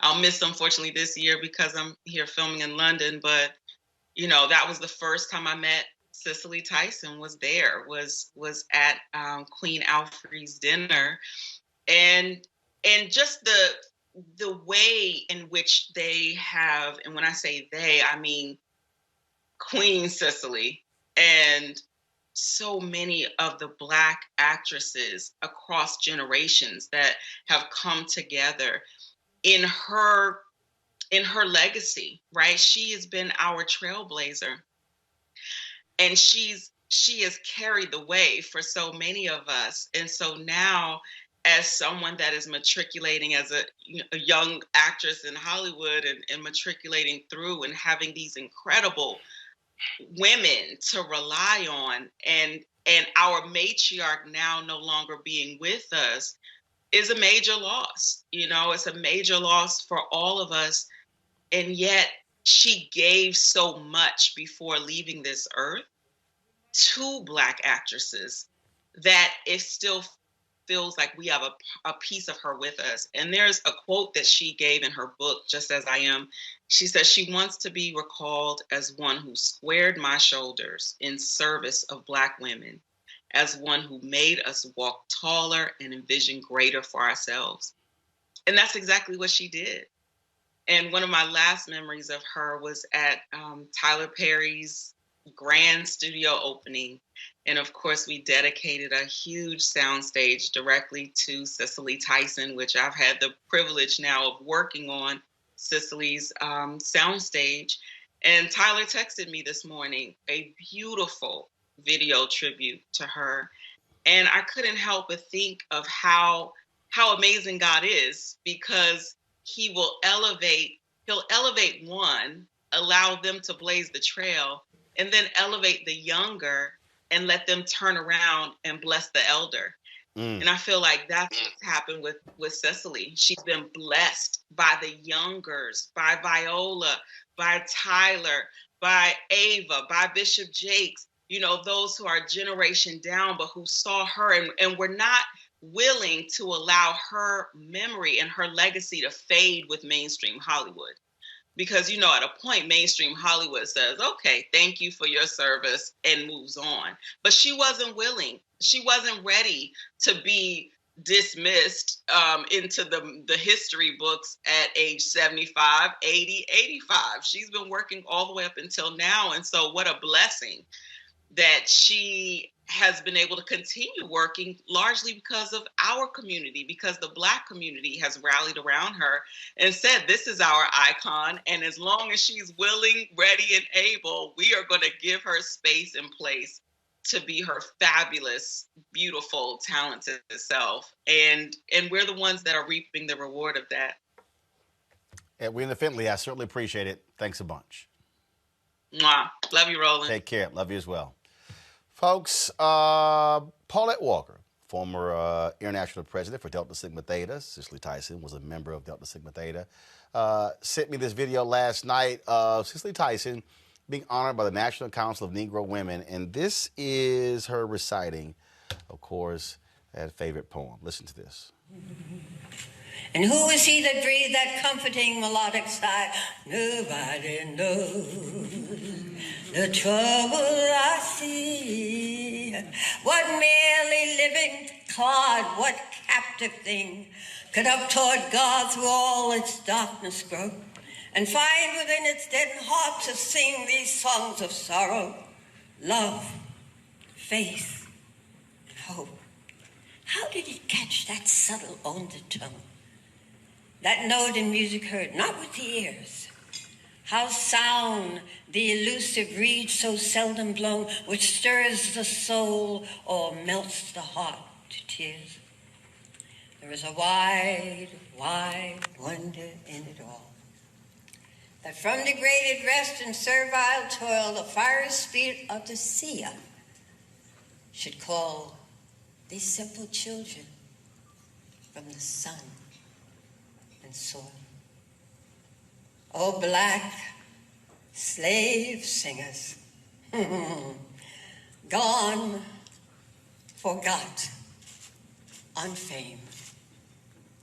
You alone, of those who sung untaught, unknown, unnamed, have stretched out upward, seeking the divine. I first came to know Dr. Dorothy Height. So we appreciate Paulette Walker sharing that video here. Folks, again, so many people on social media sharing their thoughts. Let's show some of those right now. This is a post from President Barack Obama. He said, in her extraordinary career, Cicely Tyson was one of the rare award-winning actors whose work on the screen was surpassed only by what she was able to accomplish off of it. She had a heart unlike any other, and for 96 years, she left a mark on the world that few will ever match. All right, next up, please. Common posted, I'm so sad to hear the news that trailblazing artist and cultural icon Cicely Tyson has passed away today. While she may be gone, her work and life will continue to inspire millions for years to come. God bless. This here is Bernice King posting a photo there of Cicely Tyson with Rosa Parks and her mom, Coretta Scott King. Michelle Obama had her own post. What struck me every time I spent time with Cicely Tyson was not necessarily her star power, though that was evident enough. It was her humanity. Just by walking into a room, she had this way of elevating everyone around her. Jennifer Lewis, I always looked up to this champion. Her performance in Sounder lives with me every day. Hashtag all hail the queen, Cicely Tyson. Laverne Cox, to have gotten to be in the same room as you multiple times, it is truly to have been in the presence of greatness. There are no words, just all the feelings you've evoked in us all and the indescribable blueprint legacy you leave for us all. Thank you. Rest in power. As we said, we had Congresswoman Maxine Waters on the show. She posted this, so sad to hear my friend Cicely Tyson has passed, one of the most profound, talented, and celebrated actors in the industry. She was a serious actor, beautiful and spiritual woman who had unlocked the key to longevity in the way she lived her life. Forever all my love and respect. And that photo there is with, of course, Dionne Warwick, Maxine Waters, Janetta B. Cole, Dr. Maya Angelou, Cicely Tyson, as well as Alexis Herman. That is one hell of a photo, folks. Howard University President Wayne Frederick, I am deeply saddened to hear of the loss of Miss Cicely Tyson, an iconic actress and role model. Her award-winning body of work is filled with strong black characters that helped many young women see themselves in a new and relatable way. We will cherish her memory forever. And, of course, the photos there of her being honored by them as well. That is amazing there. Shonda Rhimes, she was an extraordinary person, and this is an extraordinary loss. She had so much to teach, and I still have so much to learn. I'm grateful for every moment. Her power and grace will be with us forever. Tamron Hall, we, of course, showed you the video yesterday of Tamron presenting the award to Cicely Tyson. RIP to the great Cicely Tyson. We were honored to have her join us last year. Thank you for your iconic and trailblazing roles. Maria Osmond, another great one lost. Cicely Tyson had a heart of gold and left such a legacy in entertainment and beyond. We will remember you always. Shirley Eiffel, when the great Cicely Tyson walked out to accept the NAACP LDF National Equal Justice Award for her fellow legend Harry Belafonte at our annual dinner in 2019, the entire room rose in reverence. We're going to read some more of those in just a moment, folks. We showed the, of course, the Tyler Perry one a little bit earlier. Right now, I want to go to back to our Lions. Kim Whitley, the comedian, joins us right now. Kim, how you doing? I'm good. How are you? Always great to see you. Just share with us your thoughts and reflections on the icon, the legend, the queen, now ancestor, Cicely Tyson. Well, I love that you're doing this. First of all, let me say thank you because I don't, I was looking on the news and looking places and just like, to me, like Princess Diana, you would think with Cicely Tyson, it would be everywhere. I learned so much listening to you about her. I'm glad that I'm here because you reminded me. I was like, I know I hung with Cicely Tyson somewhere. And I was telling people, no, I didn't. Yes, I was at Barack Obama's inauguration with Cicely Tyson. We sat in the same row. It was me and her, Forrest Whitaker, his wife, and Debbie Allen and Norm Nixon. And we all were walking. We didn't know where we were going. And I remember Cicely, she was walking with him. And she was walking. And it was freezing out there. Oh, and it was cold. It was cold. You remember. Oh, yes, it was cold. It was cold. And you remember it was kind of confusing when it let everyone out. And she said, I got to use the bathroom. And so, it's the queen. So we're all trying to find the bathroom, walking, and they let us in this restaurant. And because we had Miss Tyson with us, I remember they took us through the kitchen in the back, and she had on this long mink coat, and we all followed her to the back, and she was fussing and cold, and then we all sat out in the lobby of this small boutique hotel and laughed and had a good time. Now, I wasn't supposed to be with them. I snuck in. She kept looking at me like, where you come from? So I would say that was a very fond memory. And I just remembered it listening to you. And I was like, yes. And I'm going to pull that picture out because you said that I'm going to have to post that. Yes, you got to. Yes. I'm like, what am I thinking? And it's so funny is when you're fearful of people who are elevated so high. I remember I was afraid to speak to her, to be in her way. I was like, that's Cicely Tyson. Hi, that's your Sarah. See, still just it was Cicely Tyson.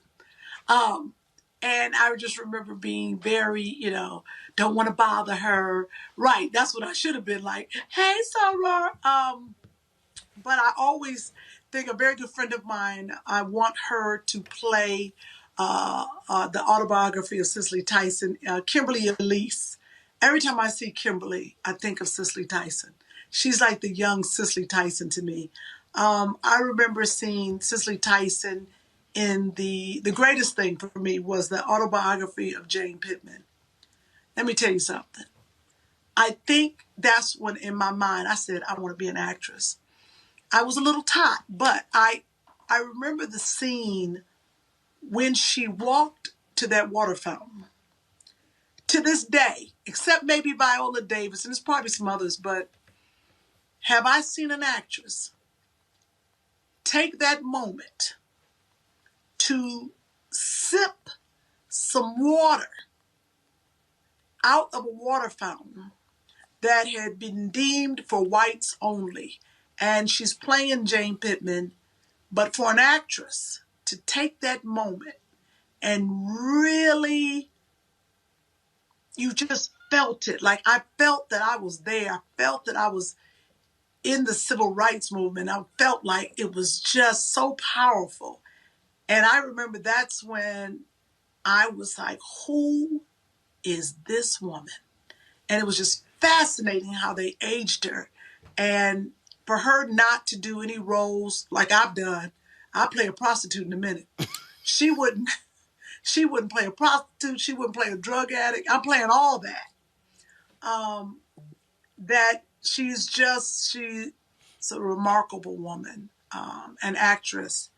And I was truly hurt when I found out that she had passed. And I hope, that it was peaceful, that for a queen such as she is, that the doors of heaven opened up and there were angels singing, doves flying, and streets of gold, because that's what she deserves.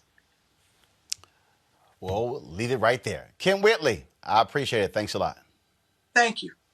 Folks, comedian Jonathan Slocum is watching our tribute, and I showed you that video earlier for the National Congress of Council of Negro Women, and Jonathan was there on the stage, and then he cracked a joke about Cicely Tyson. Watch this. Miss Tyson, you look so refreshing, Miss Tyson. Just give it a big round of applause for Cicely Tyson. So cute. I want to know if you want to have a cup of coffee with me tomorrow. No? Jonathan asked her for a cup of coffee. She was like, no, I ain't going to have no coffee with you. I ain't going to have no coffee with you. Folks, she did a number, of course, look, a lot of people interviewed her. She of course, she was very, very, very seen. Wasn't one who was always hitting. And so what she decided, of course, when she was doing that play, that Broadway play, everybody keeps talking about. My next guest actually had a chance to sit down with her. Show some of the video first, and then we'll chat with Jamal Finkley. If y'all can go ahead and play that, please. And finding an issue to address. Our world is fraught with them. And so whatever strikes me at a given moment in time is what I will lend myself to. Oh, that's amazing. Now you seem to have a unique relationship with Tyler Perry. I mean, y'all worked in some fashion on 5 movies together. Mm-hmm. How has your relationship grown with him, and how have you seen him grown from when you first met him to now, today? Unbelievable. I have a piece of sculpture. It's from Zimbabwe. And I bought it because it reminded me so much of him. And it is, I call it the emerging one, because it is the being of a man into a boy coming out of the stone. And that's what I've seen him do from the moment I met him. And every year, he moves a little further out of that stone, okay? And I don't know if I will live to see him become a full statue, but I watch it happen every year.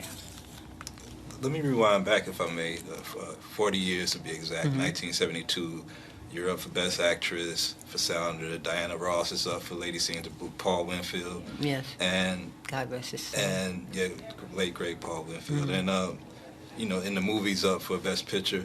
And now 40 years, you have Tyler Perry, the mm-hmm. highest grossing man in mm-hmm. Hollywood, and mm-hmm. doing all these great pictures, and a black president. When you was at that platform, it seemed like it was a time where you could see like greater things happening for mm-hmm. us as a race. Did you foresee things like this that's happening today for us? Well, I never thought in my time I would live to see a black president in the White House. I never did think that. I hoped that things for us in the business would improve.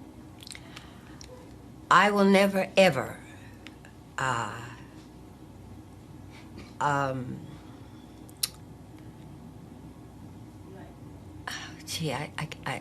just have to find the word. Never dreamed that there would be a black movie industry and that I would have a sound studio named for me in a black movie industry. I never dreamed that that was possible. Wow. And Tyler Perry has done that. Wow.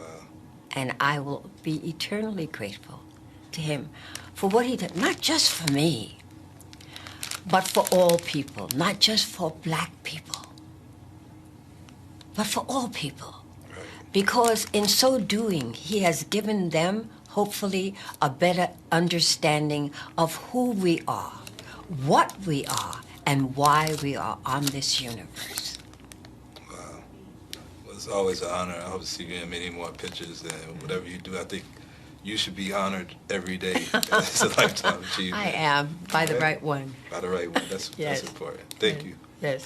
Thank you so everybody. much. And thank you for the flowers. You're I welcome. appreciate that You're so very much. welcome. Jamal, you brought those flowers, huh? I bought those flowers, and I mean, people.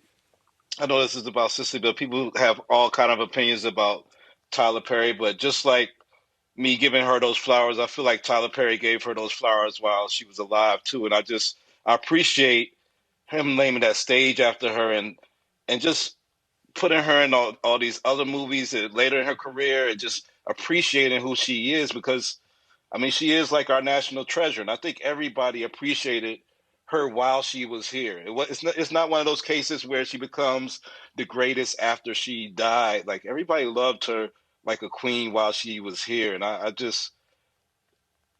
couldn't think of nothing to do. But when they said, "Hey, I can interview Cicely Tyson today," I was like, "Oh, I got to go get some flowers." I never did that for anybody, since then or before then, and I've interviewed thousands of people by now, and it was something about just having that moment to sit down across from her. It was like, I got to give you these flowers because you mean so much to everybody that watches what I do, not just me, but everybody. And I still just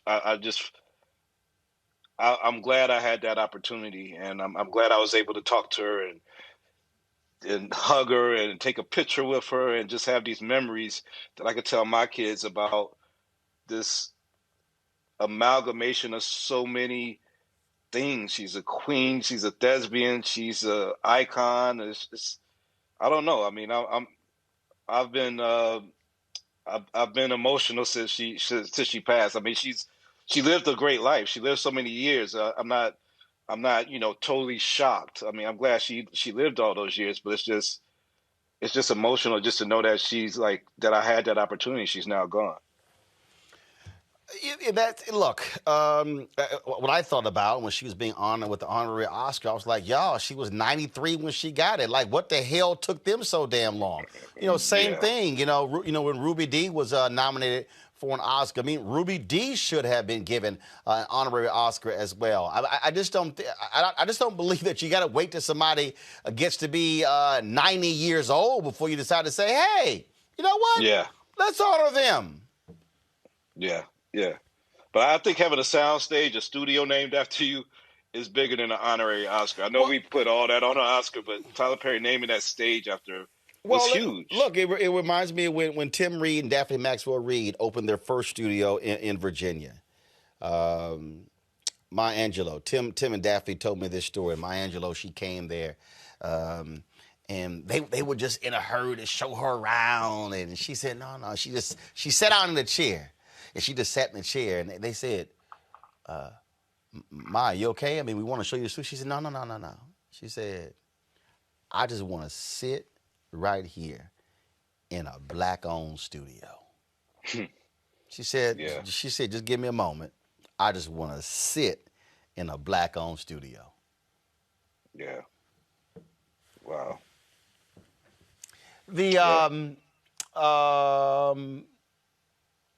You cover all kinds of stuff in Hollywood. Are you surprised at the lack of attention her passing is getting?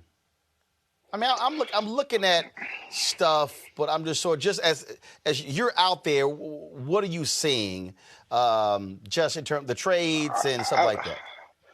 I mean, I could spend time, talking about that. But what I'm very proud of is what you're doing. I'm so proud of what you're doing and taking this time to do this and honor and have all these people have an opportunity to speak on her, let their emotions out. What you're doing is greater than what Variety or whatever other trade could be doing anyway. And I think, they should be, they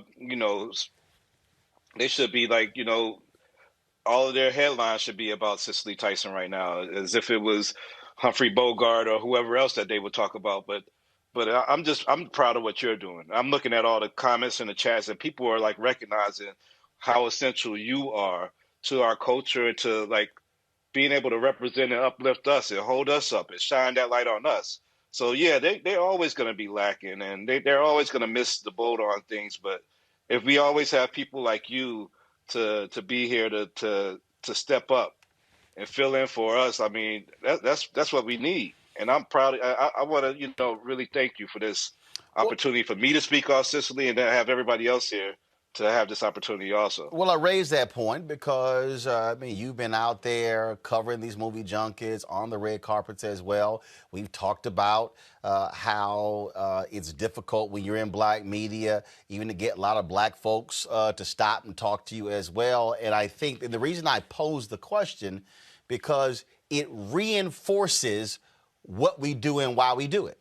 It reinforces the whole point of, and I've been sitting here asking people, I'm sitting here going, okay, there's BET, there's TV One, there's Aspire, there's BET Her, there's Clio TV, there's, all of these, there's Bounce, there's OWN, there's Revolt, there's Afro, these networks, and I'm sitting here going, okay, where are the tributes? Where are the specials? That's one of the reasons, look, luckily I had it, luckily, before I, left TV One, I had that video from the MLK Memorial as opposed to being stuck in a vault somewhere and no one even knowing where in the hell to find it. I mean, this is the moment. Look, there are tons of people who didn't even know TV One. We even broadcast that MLK Memorial to hear Cicely Tyson talk about Dr. King and what he meant. I mean, to me, that's why what we do matters and why I keep saying to our people, we got to make sure we support it because, look, Ebony magazine is like Lazarus. It just got out of bankruptcy, but they're not there. Essence has laid off, nearly all of their employees, and they've had a tribute there as well. But we've always got to make sure that we are controlling our narrative because if we're waiting on them, you ain't gonna see tributes to our greats. Yeah. They'll forget about us. They'll sweep us under the rug, and if we're not telling our story, we are the scribes, we are the griots, we are the storytellers for the future. And these people are able to look back at these videos that you own, not that some other company owns and could take away, and they'll be able to know how great Cicely Tyson is because black media does exist. No matter how much we struggle, we've been able to overcome those struggles and last all these years. And it's important that we get that support, but it's important that we have people that's willing to fight through all the hurdles, to jump over all these hurdles like you have, and continue to fight even when the odds are against us for the corporate money and whatever else that other media agencies get to survive.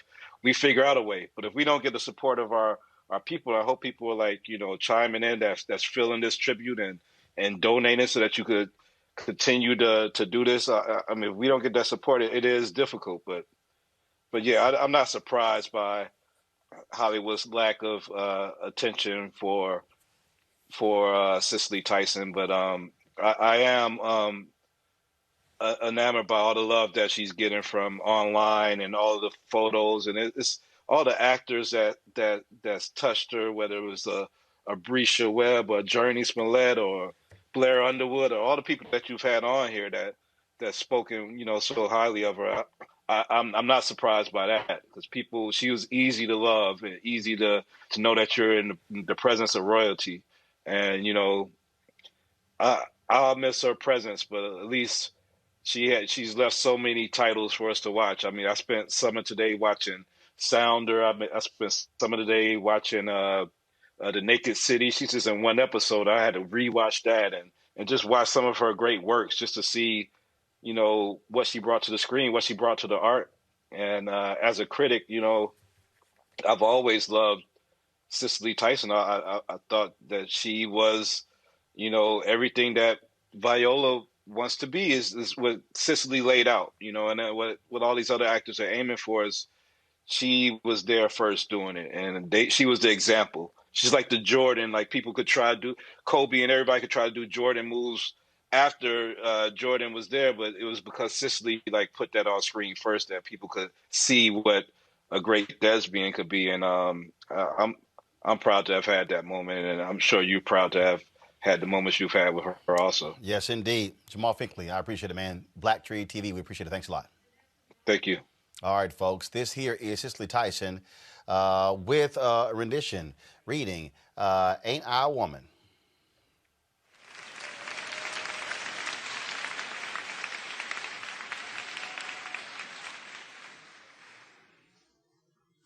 Well, children, where there's so much racket, there must be something out of kilter. I think between the women of the North and the Negroes of the South, all thinking about rights, you white men gonna be in a fix pretty soon. What was all this talking about? This man over there, yes, you. He said women's have to be helped into carriages, lifted over ditches, and to have the best place everywhere. Well, nobody ever helped me in no carriage, over no mud puddles, or gives me any best place, and ain't I a woman? Look at me. Look at my arms. I done plowed and planted and gathered into barns, and no man could head me. And ain't I a woman? Then they talk about this thing in the head, but I'm not going there yet, because I want to tell you that I done birthed 13 children and saw them most all sold out to slavery. And when I cried out with a mother's grief, none but Jesus heard me, and ain't that a woman? Then they talks about this thing in the head. What's that they call it? They call it intellect. Intellect, that's it, sugar. What's that got to do with women's rights or Negroes' rights? If my cup don't hold but a pint and yourn hold a quart, wouldn't you be mean not to let me have my little half a pint? Huh? Then, this man in the black, yes, yes, he says, women's can't have as much rights as men's because Christ wasn't a woman. Well, where your Christ come from? Where your Christ come from? From God and a woman. Man didn't have nothing to do with it. Now, if the first woman God ever made was able to take this world and turn it upside down, all these women's hair together ought to be able to get it back and turn it right side up again. And now they's asking to do it. You men better let them. That's all I have to say. Much obliged for you listening to me. Thank you very much.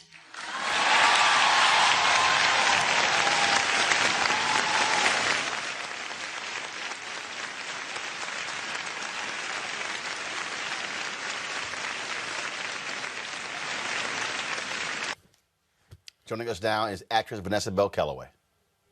Vanessa! Hi, how are you? How you doing? Just share with us your thoughts about Cicely Tyson. Well, you know, she was the diva dom of all diva doms, honey.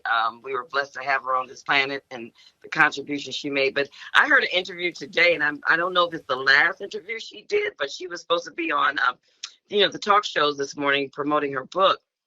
And thank God that the Kelly and Ryan show, they taped her earlier this week. And they still showed it. I don't know if a lot of people saw it, but it was really a great interview. And what I loved about it is a story she told of Sounder, how she went and she asked them for the part, and they told her, no, you're too pretty, you're too this.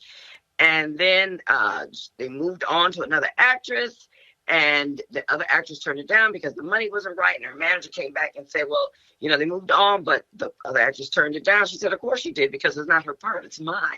She said she knew that was her part. And she was working on the part, even though she didn't have the part, because she knew somehow it was going to come back to her.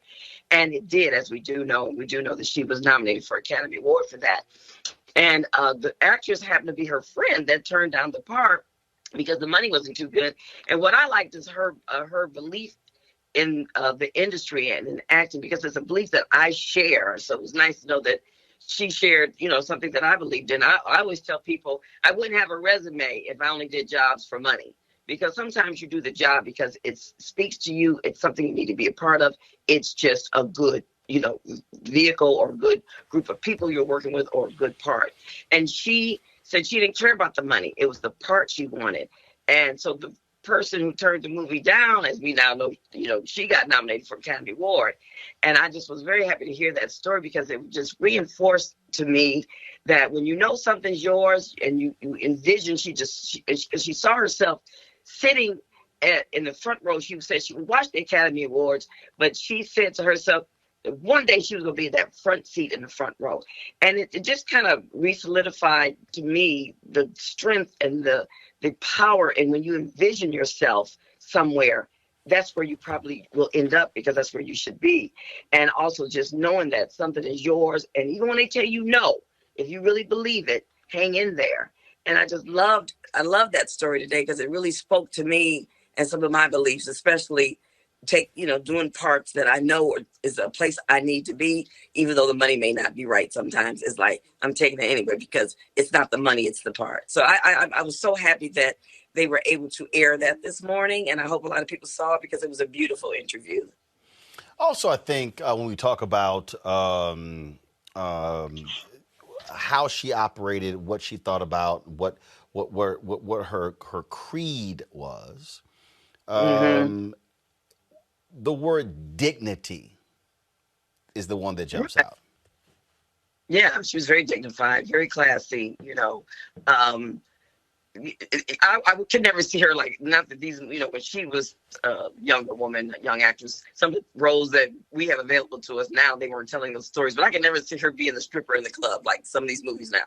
She would have never taken that part. That just wasn't her, you know. And she said that and this took a lot of strength. She said she turned down some roles. And as we know, back in the day, you know, you didn't win a whole lot of roles to even take. So the thought of turning down stuff, but she felt that it wasn't the right roles for her as a Black woman, displaying us in a good light. And, you know, sometimes people take jobs because they need the money, you know, and you can't fault people for that. But she had enough strength and enough belief in who she was. And even back then, when roles were sparse, she turned down something she didn't think was right because of what it said about our people. So I thought that was very brave as well. All right, Vanessa Bell Calloway, it's always great to have you here. I see you rocking your pink and green hat. Ski Fi, brother. You know Ski Fi. Come on now. Yeah, I see you. All right, then. Vanessa, thanks a lot. I appreciate it. Yes, God bless us all. Be safe, everybody. Thank you very much. All right. Folks, as I say, look, when we said she was up until the end, like literally, Bakari Sellers posted his podcast. He interviewed her on Monday. Bevy Smith had an interview with her on Monday as well. The folks at Inside Edition just posted this, one of her last interviews. Actress Cicely Tyson, who passed away at the age of 96. Ms. Tyson once said, "I am not a quitter. I will fight until I drop." And she lived up to her words, granting a string of interviews right up until her final days. Les Trent has details. The legendary actress Cicely Tyson talked with Kelly and Ryan on Wednesday. The next day, she died at age 96. Welcome to the show, Miss Tyson. Cicely was on a media blitz all week long promoting her just-released autobiography, Just As I Am. And the interviews are leaving the nation with a moving tribute to her. Think about that, folks. I mean, again, here she is. She's doing these interviews Monday, Tuesday, Wednesday, passes on Thursday. She said point blank she was never going to retire. and she never did. If you also want to see a great interview, just roll the video here. Gayle King sat down with her, and they had a chance to talk as well. And so I think you ought to take a look at that. Go online. You can see that video as well. Kerry Washington, of course, she also saluted her. In fact, before I go to that, I want to go to the Ava DuVernay tweet. This is what Ava posted. Your hugs, I'll remember how your petite arms wrapped around me like mighty branches of a sunlit tree, strong and warm. Your love, I'll remember. You loved me for some reason and told me often, thank you, Your Majesty, and bless you as you journey ahead until we meet again. And these are some of the photos. Folks, get the video ready of Kerry Washington when Cicely Tyson was honored by the Kennedy Center. This is another one of the photos that Ava DuVernay shared with her and Cicely Tyson. This photo right here, and then, of course, the last photo here with her with Cicely Tyson. As I said, all of these actresses, so many of them have been actresses and directors, and so many others have been talking about the great Cicely Tyson. And what she meant. This was a photo that Viola Davis posted today of her and Cicely Tyson as well. And so you see the smile on her face, that particular photo there. And so again, so many. This was another photo that she posted. This was the tweet. I'm devastated. My heart is just broken. I love you so much. You were everything to me. You made me feel loved and seen and valued in a world where there is still a cloak of invisibility for us dark chocolate girls. This is the photo that she posted of her and Cicely Tyson, obviously on the set of How to Get Away with Murder. I want to read the rest of what Viola Davis actually posted. I did reach out to her and her husband, Julius Tennant. And like I said, there were a number of people who we reached out to get their thoughts. But so many still are stricken by the news of her passing. That they declined. Sam Jackson, his wife LaTanya, Paulette Washington, of course, the actress married to Denzel Washington. This is what Viola Davis said. I'm devastated. My heart is just broken. I love you so much. You were everything to me. You made me feel loved and seen and valued in a world where there is still a cloak of invisibility for us dark chocolate girls. You gave me permission to dream because it was only in my dreams that I could see the possibilities in myself. I'm not ready for you to be my angel yet, but I also understand that it's only when the last person who has a memory of you dies that you will truly be dead. In that case, you will be immortal. Thank you for shifting my life. Thank you for the long talks. Thank you for loving me. Rest well. That was Viola Davis, recognizing, of course, recognizing Cicely Tyson. Here's a video here she shared. Go and pull the audio. We talked about Maxwell yesterday. This is when Maxwell was saluting Cicely Tyson.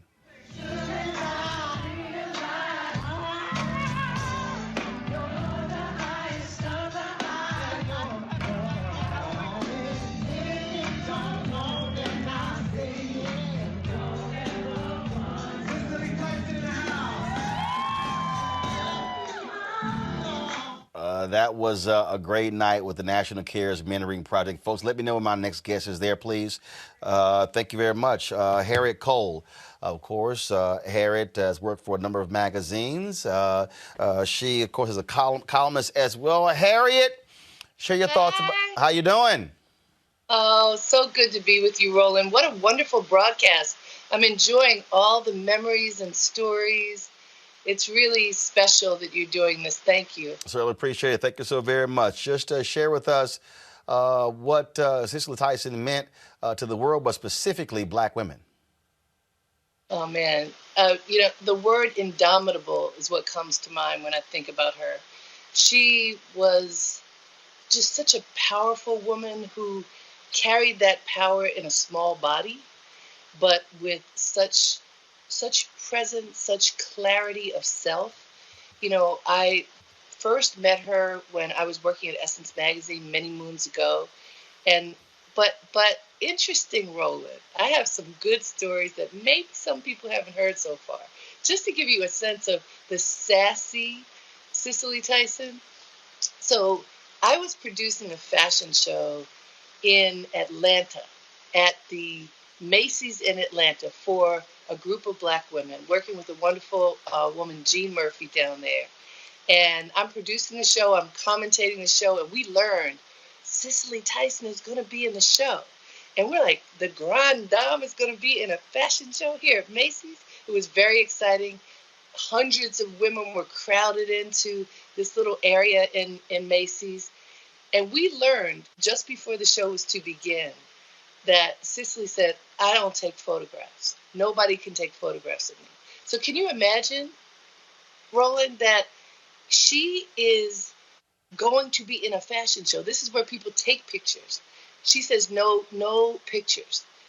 You say, okay, we'll see what we can do. We tell the folks, but it's Cicely Tyson. She walks out on stage as regal as ever, stands in front, puts her hands in front of her face and says, no pictures. And she says, well, I'm going to give you 3 seconds and you get all the pictures that you can in 3 seconds. And she holds her hands like this. She pulls her hands away and basically she vogues for 3 seconds, giving folks shots, and then covers her face, turns around and struts off the stage. It was fabulous. She was fierce. And so that was so much fun. And then contrast that to her. She walked many runways. Her wonderful friend, couture fashion designer, B. Michael, who used her as a muse. Imagine a woman in her 80s and then 90s as your fashion muse. He dressed her and she walked many of his runways. And we all delighted in seeing this woman who defied age. You know how it is always said, black don't crack, right? You never know how old a Black woman is.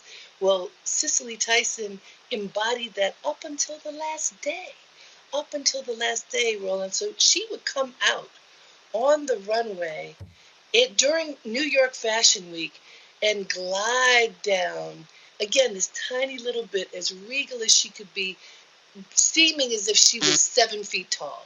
It was just majesty at its best, and this beautiful chocolate woman, as Susan Taylor would call her, just proving to us that our beauty exists in every form. Harriet Cole, we surely appreciate it. Thank you so very much. Thank you. Folks, this is the video when Cicely Tyson was waiting to hear whether she was going to win the Oscar. In this video, it's interesting. She predicts that it's Liza Minnelli, and so just watch her. Bottom left-hand corner. Watch this. Winner is... Hope they haven't got a cause. Liza Minnelli. Winner is... Hope they haven't got a cause. Liza Minnelli. So she turns to the person next to her and says, Liza Minnelli. And the guy behind her reaches and he's thinking it's her. Then when they call her name, she goes, yep. But you see there, it was 2 Black women nominated that year, Diana Ross and, of course, Cicely Tyson. So many people have been, again, sharing their tributes. This was from the Kennedy Center honors when Cicely Tyson was recognized. Now to celebrate your Kennedy Center honor, please welcome CeCe Winans, Terrence Blanchard, and the Cicely Tyson Community School of Performing and Fine Arts Choir, performing Blessed Assurance.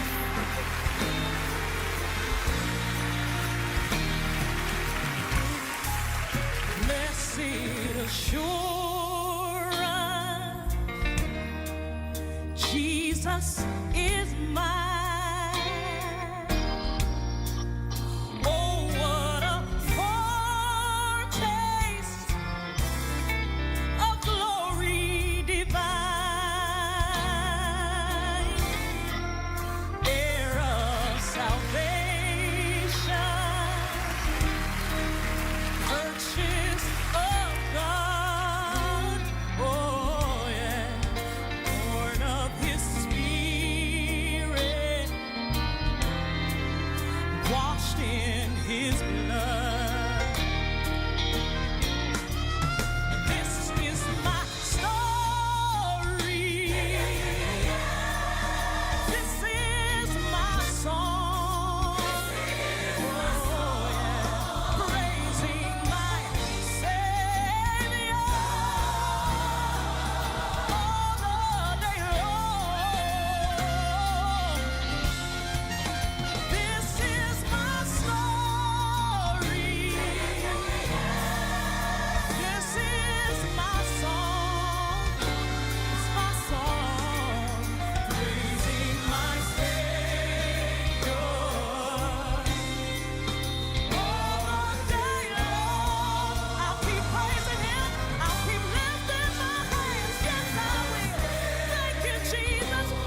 That was Cicely Winans singing Cicely Tyson's favorite song, Blessed Assurance. Joining us right now, folks, is Earl Gibson. He is the family photographer for the Miles Davis family. Earl shot Cicely Tyson on many occasions. Although the two of them divorced, she still was very much involved in his life until his death, or even after that. Miles, first of all, sorry, Earl, glad to have you here. Just your thoughts and reflections on Cicely Tyson. Well, I loved her. She was our royalty. She was very much a part of the Miles Davis family and someone you could always count on just to check on you to see how you were doing. That one sort of hit me kind of hard, just knowing that she's gone. And it wasn't until yesterday that the reality of Cicely was 96 years old and had lived a full life and had given us so much. And I think so many things that we'll never forget. The thing that's interesting here is that you shot all of these photos. Guys, y'all have those, roll those photos, please. And she was, she was always clean. She was always on point. She was always at the top of her game. Always. That was the one thing about Cicely. And, she was working with, most of the time, she was with B. Michaels, who was a designer in New York and a very good friend to the family, as well as to Cicely. There was never a moment that you knew you were going to see Cicely and that she was not going to be stunning and royal and regal in her appearance and her actions. She was the epitome of what we consider divinity. The woman was just beautiful all the way around. As we reflect on so much of her, I think a lot of people would be surprised that she was, even though they got divorced, that she was still very involved in Miles Davis's life and with his family. Yeah, that was always amazing to me as a photographer. I've been shooting for the family since 2004, and there was not a major event, even when we dedicated the Miles Davis Street in his apartment in New York City. Cicely was at every major function that had anything to do with Miles Davis. And it spoke volumes to the character of the woman that she was. She was basically, I think she told us all, she still loved Miles to this day. When you think about, first of all, Harriet Cole was just on, and she was telling us that Cicely didn't want to be shot at that fashion show, didn't like photographs. Did you ever have any encounters with her where she's like, "Look, now you shooting too much"? You know what? Yes, I did. We did an event for BET, and we were accompanied with, I believe it was, Mr. Washington, and a few other celebrities. And she had just basically said, "Please stop. You've taken, baby." She said, "Baby, you've taken enough pictures to make me look good. Find one." So there were times that she was just tired of having her picture taken, but she was gracious about it no matter what. She allowed us to get I think we did a ceremony for her where they put her feet and her hands in the sand here in Los Angeles, in the cement. And we took no less than 800 pictures, and she smiled for every one of them. So as with all humans, they have their breaking points. But at any point, and I think because she knew I was part of the family, and although I worked for Getty Images and the Associated Press, she was also always gracious about having her picture taken. All right, Earl, it's always a pleasure, man. We certainly appreciate you sharing your thoughts with us. Thank you, my brother. Continued success, Roland. Yes, sir. Thank you very much, folks. Cicely Tyson was also recognized by the Television Academy. We showed you the honorary Oscar that she received. Here is, we're not going to play all of it, but here is her speech when she was inducted into the Hall of Fame of the Television Academy.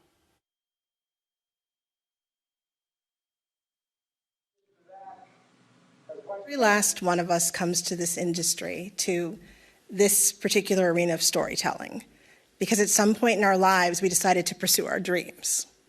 Some of those dreams fall by the wayside. Some of those dreams change. And for a fortunate few of us, some of those dreams are fulfilled. And then there is that rarest of souls, that one spark of light, who not only fulfills her dreams, but also fulfills the dreams of generations to follow. That courageous warrior who creates more, demands more, and makes more out of a dream than anyone before her ever dared to imagine possible. See, Miss Cicely Tyson is not like you or me. She isn't just someone who fulfilled her dream. Miss Cicely Tyson herself is a dream fulfilled. She's the daughter of immigrants. Her father came through Ellis Island. She was raised in New York in the center of the cultural explosion that was the Harlem Renaissance. She had a sensible typing job when she was discovered by Ebony magazine as a model. And then, thankfully for all of us, she decided to try her hand at acting. In her unmatched career, that as of this month spans 8 decades, she's a trailblazer of the highest order. Now, I can't possibly name every role she's had or every award she's received, so I'm just going to do some of the highlights. In 1963, she played Jane Foster in the CBS drama East Side, West Side, becoming the very first African-American man or woman to star in a television series, ever. She was also the very first Black woman to win an Emmy as lead actress in a television movie for her amazing work in 1974's The Autobiography of Miss Jane Pittman. And being Cicely, she didn't just win 1 Emmy for that role, she won 2. In 2018, she became the first Black woman to be awarded an honorary Academy Award. These achievements are no accident. Ms. Tyson is known for having impeccable taste and high standards when selecting a role. She chooses only rich characters with a brand of personal integrity that match her own. She waited 30 years to have her turn as Carrie Watts in Horton Foote's The Trip to Bountiful, and for that, she won a Tony Award for Best Actress, as well as an Emmy nomination when she starred in the version that was brought to television. In the words of Viola Davis, Cicely Tyson elevates every one of her moments as Ophelia Harkness on How to Get Away with Murder, with an artistry that cannot be explained or taught. That's very true, but thankfully for all of us, it's an artistry that can be seen and marveled over. Now, Cicely's not only famous for the roles that she inhabits, but also for the roles that she's turned down. She refuses to lend her talent to any character that would degrade not only herself as an actress, but as she says, she also refuses any character that would degrade women of color in general, because that could reverberate into future generations. Now, think what it meant for her to turn down those roles so rarely offered to a Black woman in the 60s, in the 70s, in the 80s. She said no to being stereotyped. And in doing so, Cicely paved a Black road through a thick, unyielding white male forest with nothing on her side but courage and integrity. And now, an army of actresses of color can stroll that road today. Trailblazer. An honorary Oscar, 15 Emmy nominations, 3 Emmys, 1 Tony, a Presidential Medal of Freedom, and she founded the Dance Theater of Harlem on the side. There's simply too much Cicely to distill into a speech. With each turn on the screen, she presents a vision of humanity that is absolutely original and deeply universal. What she does with dialogue is an art. What she does with silence is a masterpiece. What she has done for all of us is a gift. Her dream is our reality. Miss Tyson, Cicely, thank you for going first. Because you are the first, there will be no last. It is my honor of a lifetime to induct you, my idol, my colleague, my friend, my family, into the Television Academy Hall of Fame.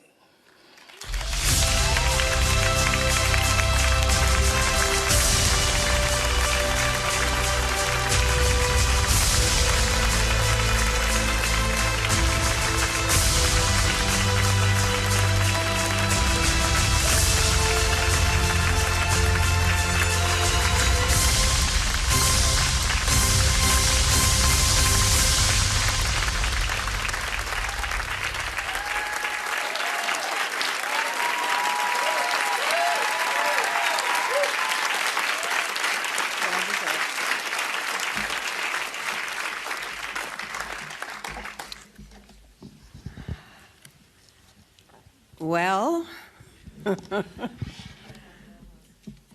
I guess I should speak to my mother first. she was very upset with me because I didn't go to college. But I want to let you know that I'm at an academy now.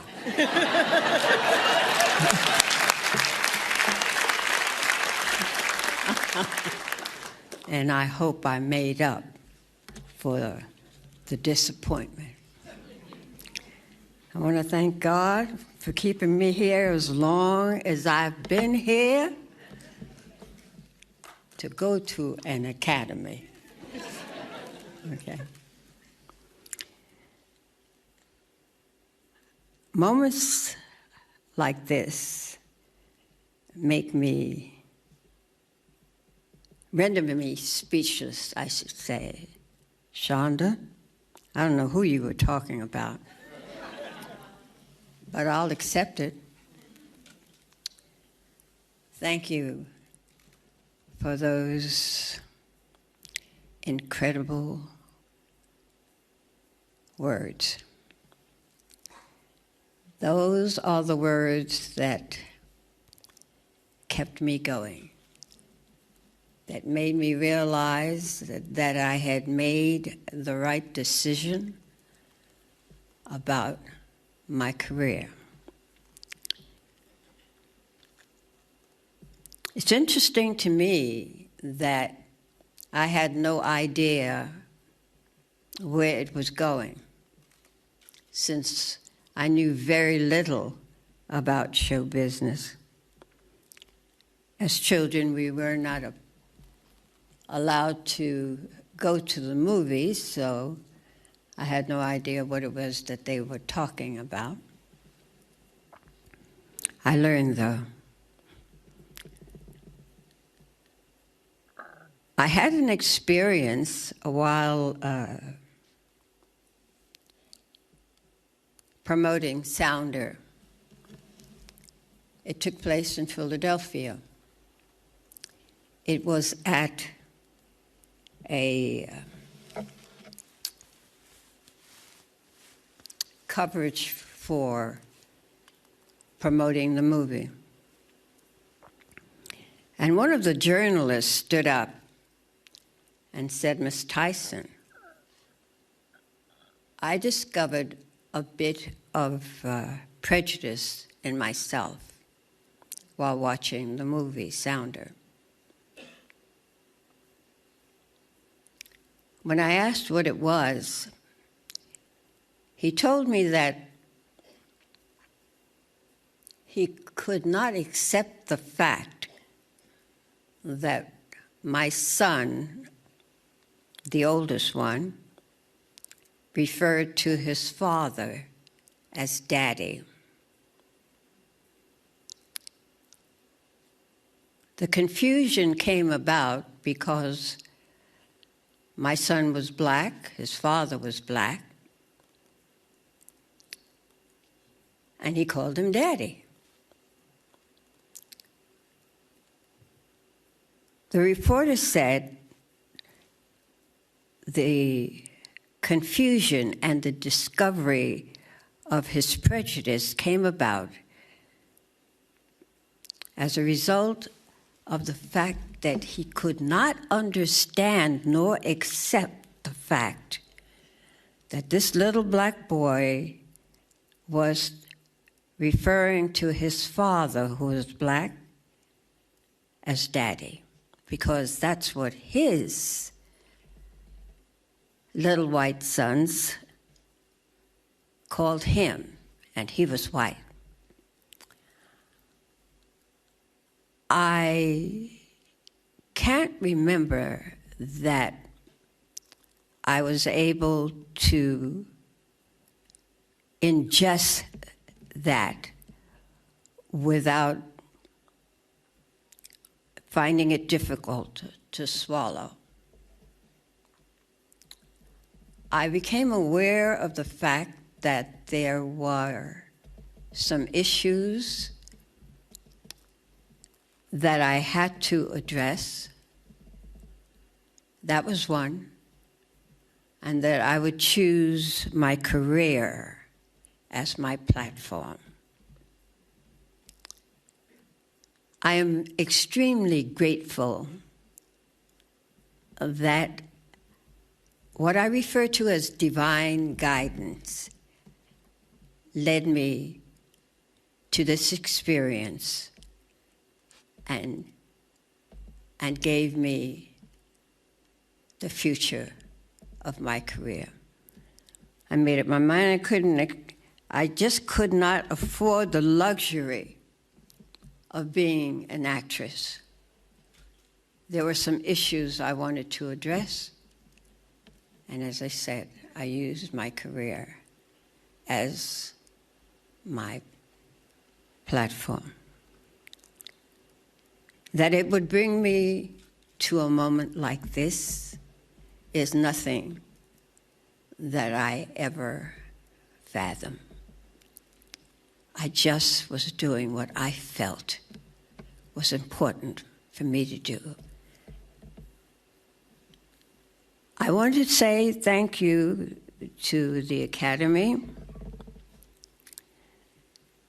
and the committee. I wish to extend my gratitude to you for selecting me for this important recognition. I've been getting a lot of awards lately. And I find myself wondering if you all know something that I don't know. And if you do, you better share it with me, okay? Because I will find a way to find out, okay?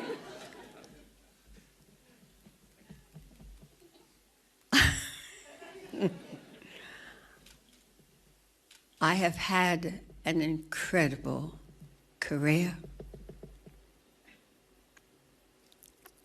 I am grateful, not the shoulders that I stood on, but the backs that I laid on and stood on, while the women in our families picked the cotton with the babies strapped to their back. I'm grateful for them. I am super grateful that I have been here for 95 years, and I have no idea who this person is. Do you understand that? I find myself looking in the mirror every now and then and saying, Cicely, do you believe this? I don't. But I am grateful to the Heavenly Father, to every single one of you who have held me up over these years. I want you to know that I would not be here if it weren't for each one of you. I am everlastingly grateful. To the inductees that allowed me in their company, I am so grateful to be here with you. God bless you all. Thank you.